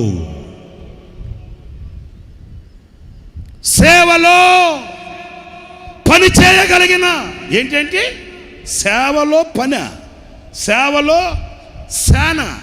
ఈ సేనలో పని అంటే సేవ అంటే పని ఏంటి? అందరు నా వైపు చూడండి. నేనప్పుడు వెసులన్నని ఏసన్న గారు తెనాలికి పంపించారు, ఏది రన్నింగ్ టీంలో నుంచి. సరే, వెసులన్న తెనాలికి ట్రాన్స్ఫర్ అయ్యి వెళ్ళిన తర్వాత ఆ బాధ్యతలన్నీ ఇక నేను చూసుకుంటున్నాను రన్నింగ్ టీంలో. అప్పుడు అన్న అన్నాడు, అరే మన దగ్గర ట్రైనింగ్ చేయడానికి వచ్చున్నారు కదా కొత్తగా సేవకులు, వాళ్ళలో ఒక 5 మందిని మీతో కూడా తీసుకెళ్ళి కొంచెం తరబీదు చేయండిరా అట్లా అన్నాడు. సరేనని నేను ఒక 5 మందిని అక్కని అడిగి, మేము మీటింగ్కి వెళ్ళేటప్పుడల్లా ఒక్కొక్క గ్రూప్ని 5 మందిని తీసుకెళ్తుంటే వాళ్ళల్లో ఒక కుర్రాడు, కొత్తగా వచ్చిన సేవకి వచ్చిన అబ్బాయి మాతో వస్తాడు. అక్కడ దిగుతాడు, దిగిన తర్వాత ఏ చెట్టో పుట్టో చూసుకుంటాడు, వెళ్ళి అక్కడ కూర్చుంటాడు. నేను పిలిచి, తమ్ముడా ఏంటి, లైట్లు కట్టుకోవాలి, వైర్లు కట్టుకోవాలి, మైకులు పెట్టుకోవాలి, పాటలు పాడాలి, ఇన్ని పని పెట్టుకోండి, నువ్వు వాడు కూర్చున్నావంటే ఏమన్నాడు తెలుసండి, అనో పని చేయడానికి రాలా మేము ఇక్కడికి సేవకి. మరి ఎందుకు వచ్చా అంటున్నారండి? పని చేయడానికి రాలా ఏంటి? ఇప్పుడు మట్టి తవ్వి గోతులు తీయాలనా, మరి కర్రలు నిలబెట్టి వైర్లు కట్టాలనా, లైట్లు కట్టి మైకులు పెట్టాలనా? ఈ పనికి రాలేదు. మరి దేనికి వచ్చావు? సేవకు వచ్చా. వాక్యం ఏమంటుంది? సేవలో పని. చాలామంది పనివాళ్ళు ఉన్నారు, కానీ సేవలో ఈ సేనలో పనిచేసే పని వాళ్ళు కావాలి నాకు. హలో, మీరంతా ఆటో దిగగానే అవ్వా అనుకుంటూ వచ్చి కూర్చున్నారు. ఇప్పుడు మీలో వెతుకుతున్నాడు నా దేవుడు. ఈ రాత్రి మిమ్మల్ని ఆత్మచేత కుమ్మరించడానికి మీలో వెతుకుతున్నాడు నా దేవుడు. స్తోత్రం కలుగుగాక. హల్లెలూయా, హల్లెలూయా. ఈ సేవలో, ఈ సేనలో శ్రమించగలిగిన, కష్టపడగలిగిన, ప్రాణార్పణముగా పోయబడిన, సమర్పణ కలిగిన విశ్వాసులు కావాలి. సేవకులు లేవాలి, వారిని అభిషేకించాలి. ఎక్కడ వారు, ఎక్కడున్నారు? ఆయన బలమైన ఆ కను దృష్టి ఈ రాత్రి మిమ్మల్ని వెతుకుతుంది.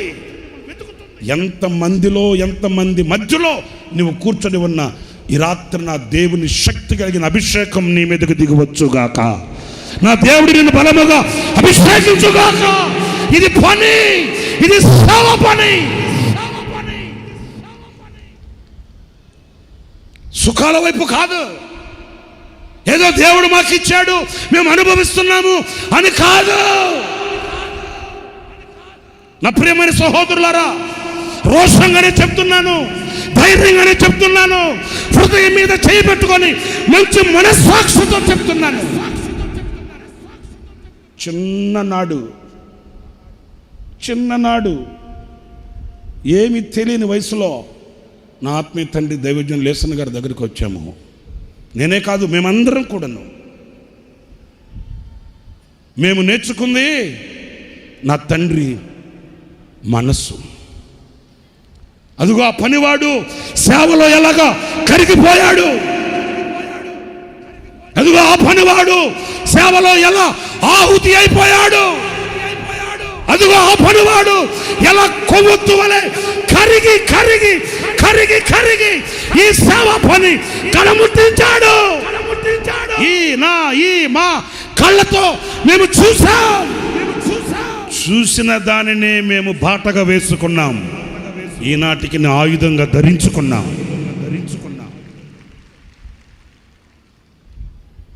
సోమని వాణి సేవ కాదిదే. కాళ్ళు ముడుచుకొని చేతులు ముడుచుకొని విశ్రాంతి తీసుకొని సుఖపడిన వాణి సేవ కాదిదే. పనివాడి సేవ,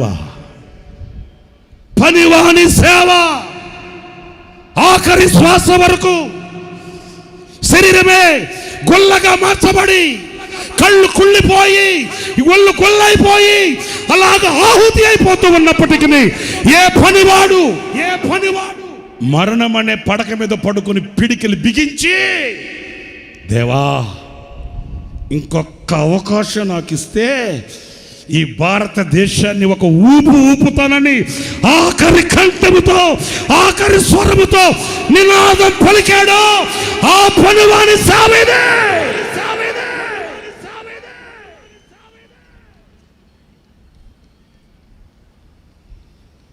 ఒక్క రాత్రి కూడా తన గదిలో తన పడక మీద కాళ్ళు చాపి పడుకొనని శ్రమించిన పనివాని సేవ ఇది. రోషంగా మాట్లాడుతున్నాను, ధైర్యంగా చెప్తున్నాను. ఆనాటి నుండి ఈనాటి వరకు మా కనుల ముందు పెట్టుకొనిన ఒక మాదిరి, మా కనుల మీద ఉంచుకొనిన, మా కనుల ముందు ఉంచుకొనిన ఒక మున్మాదిరి. సేవలో పనిలో కరిగిపోయిన పనివాడు.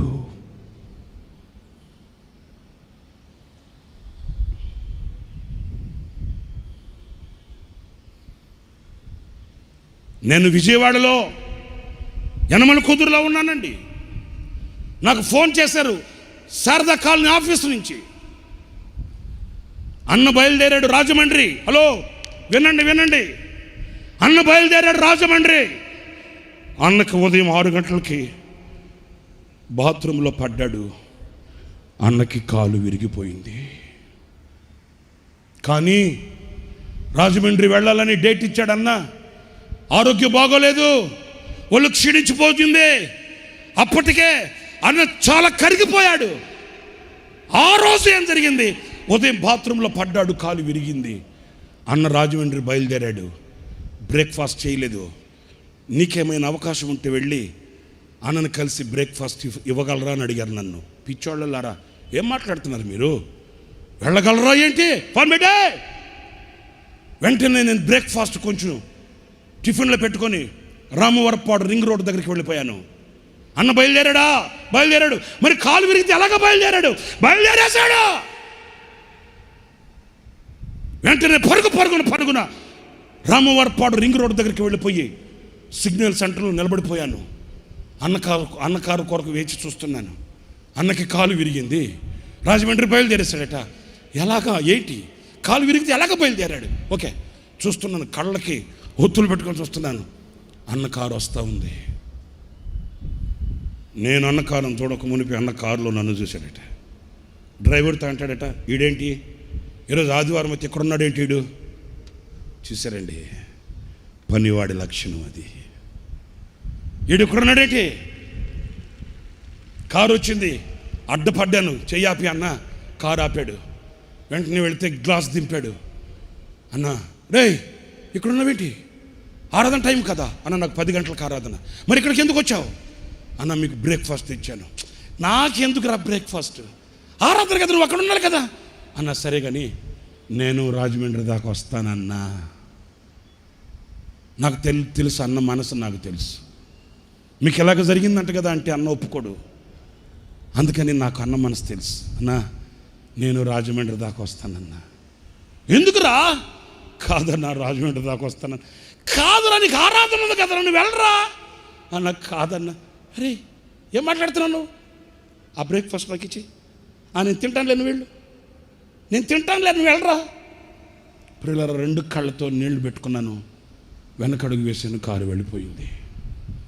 విజయవాడ టు రాజమండ్రి విరిగిన కాలు మడత పెట్టుకొని రాజమండ్రి వెళ్ళి విశ్వనాథ్ని పిలిచి, నీకు కార్డ్లెస్ మై కొనిపెట్టాను కదా, అది ఇది. అప్పటికే విశ్వనాథ్కి ఫోన్ వెళ్ళింది. విశ్వనాథ్ అన్నాడు, అన్నా కాలు విరిగిందంట కదా, ఎందుకు వచ్చారు మీరు, ఎట్లా భరించారన్నా? నాకు కాలు నొప్పి కంటే నా బిడ్డలు ఎదురు చూస్తున్నారన్న బాధ ఎక్కువగా ఉందిరా. నా కాలు విరిగిపోయింది కాదనట్లేదు. నా కాలు విరిగిన బాధ కంటే నా బిడ్డల దేవుని వాక్యం కొరకు వేచి చూస్తున్నారే, నా బిడ్డల దేవుని వాక్యం కొరకు ఎదురు చూస్తున్నారే, వారిని నేను ఆశీర్వదించాలి, నా బిడ్డల్ని ఆశీర్వదించాలి అనే బాధ. నా ప్రియమైన సహోదరులారా, పనివాళ్ళు కావాలి. ఎలాంటి పనివాళ్ళు కావాలి? ఎలాంటి పనివారు కావాలి? ఎలాంటి పనివారి మీద అభిషేకం కుమ్మరించబడుతుంది? కాలు విరిగితే కాలు మడత పెట్టుకొని, అదిగో చూడండి, దాంట్లో నమ్మకమైన పనివాని సేవ, నమ్మకమైన సేవకుని పని. అదిగో చూడండి, ఆ ఎల్ఈడిలో చూడండి, కారులో కూర్చొని దేవుని మాటలు వినడానికి వచ్చిన ఆ ప్రజలను దీవించి ఆశీర్వదించి తన బిడ్డల్ని కనులారా చూసుకొనిన నమ్మకమైన పనివాడు, నమ్మకమైన పనివాడు. శరీరం కరిగిపోతున్నా, రక్తం ఆవిరైపోతున్నా, కంటి దృష్టి తగ్గిపోతున్నా, పని విడువని, కర్తవ్యం మరువని నమ్మకమైన పనివాడు.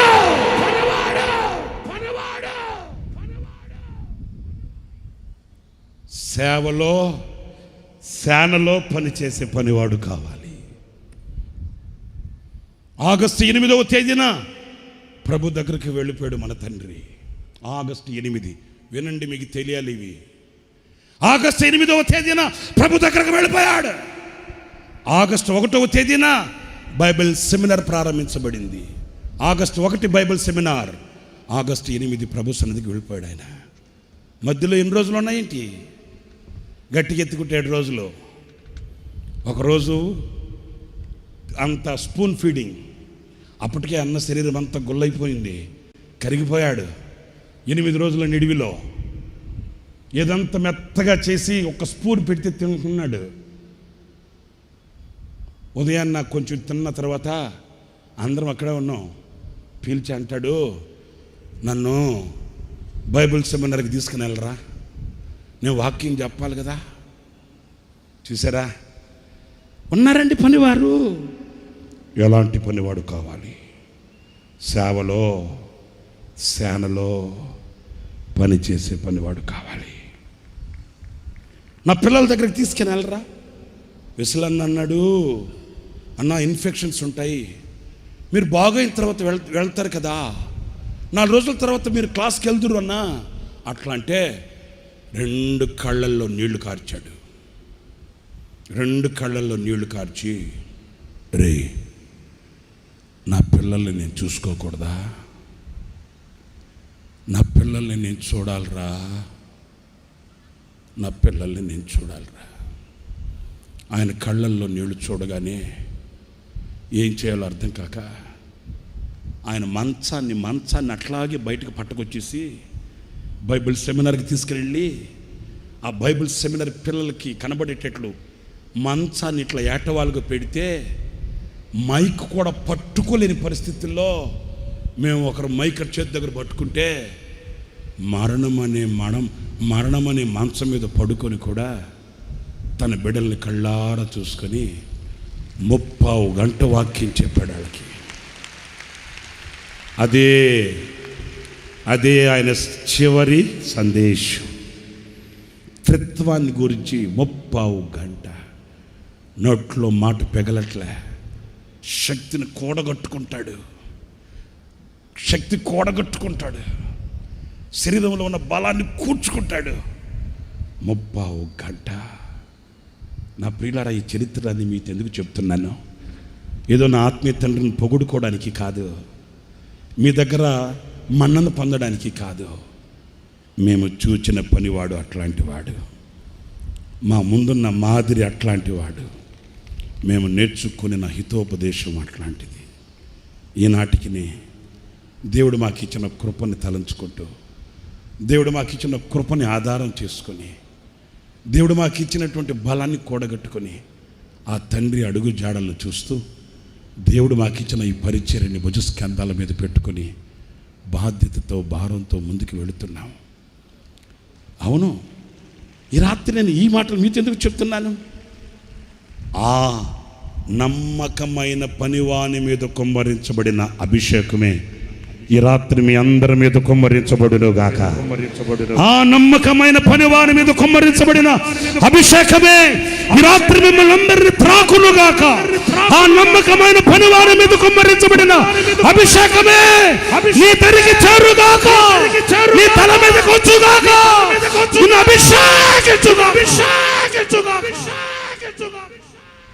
ఆ నమ్మకమైన పనివానిని నింపిన ఆ అభిషేకం ఆనాటికే ముగించబడలేదు.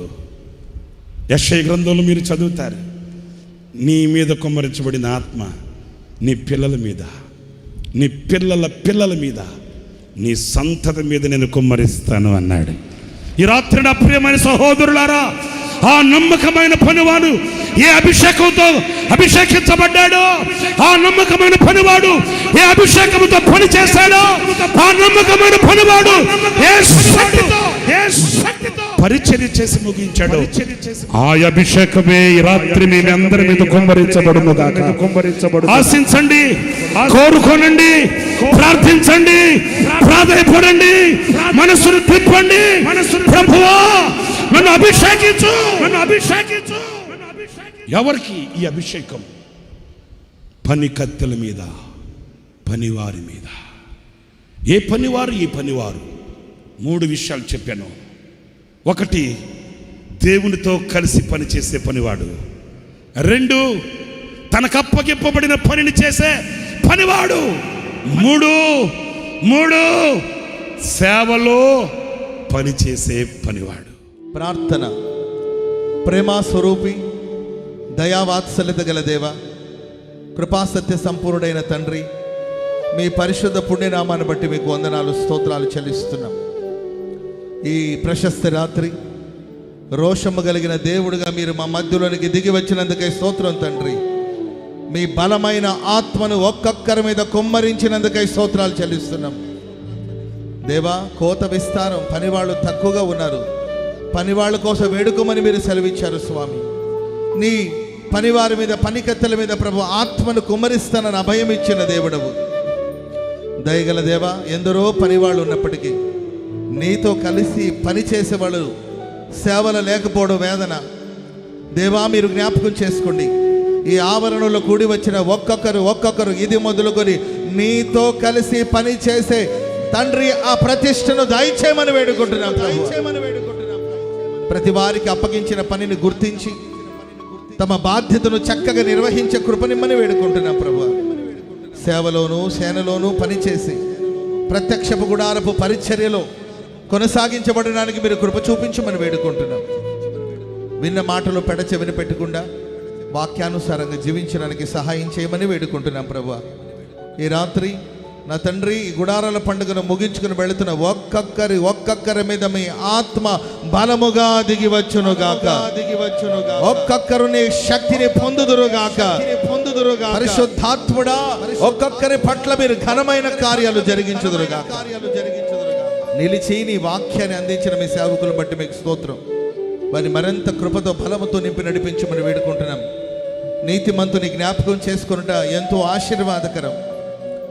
మా ఆత్మీయ తండ్రిని ప్రభువా, ఈ రాత్రి మరొక్కసారి ప్రభువా మేమందరూ జ్ఞాపకం చేసుకొని వారి సేవా ఫలమును ప్రభువా తలంచుకుంటూ తండ్రి వారు చేసిన పరిచర్యను మరొక్కసారి మేము జ్ఞాపకం చేసుకుని కృపను మీరు అనుగ్రహించినందుకే స్తోత్రాలు చెల్లిస్తున్నాం.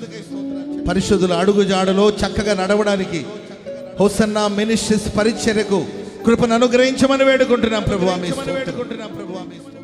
మీ సేవకుని ప్రభువా మేము మాదిరిగా ఉంచుకొని వారి అడుగుజాడలు నడిపించబడడానికి సహాయం చేయమని కోరుకుంటూ ఘనత మహిమా ప్రభావాలు మీకే ఆరోపిస్తూ యేసు నామాన ప్రార్థన చేసి అడిగి వేడుకుంటున్నాం తండ్రి.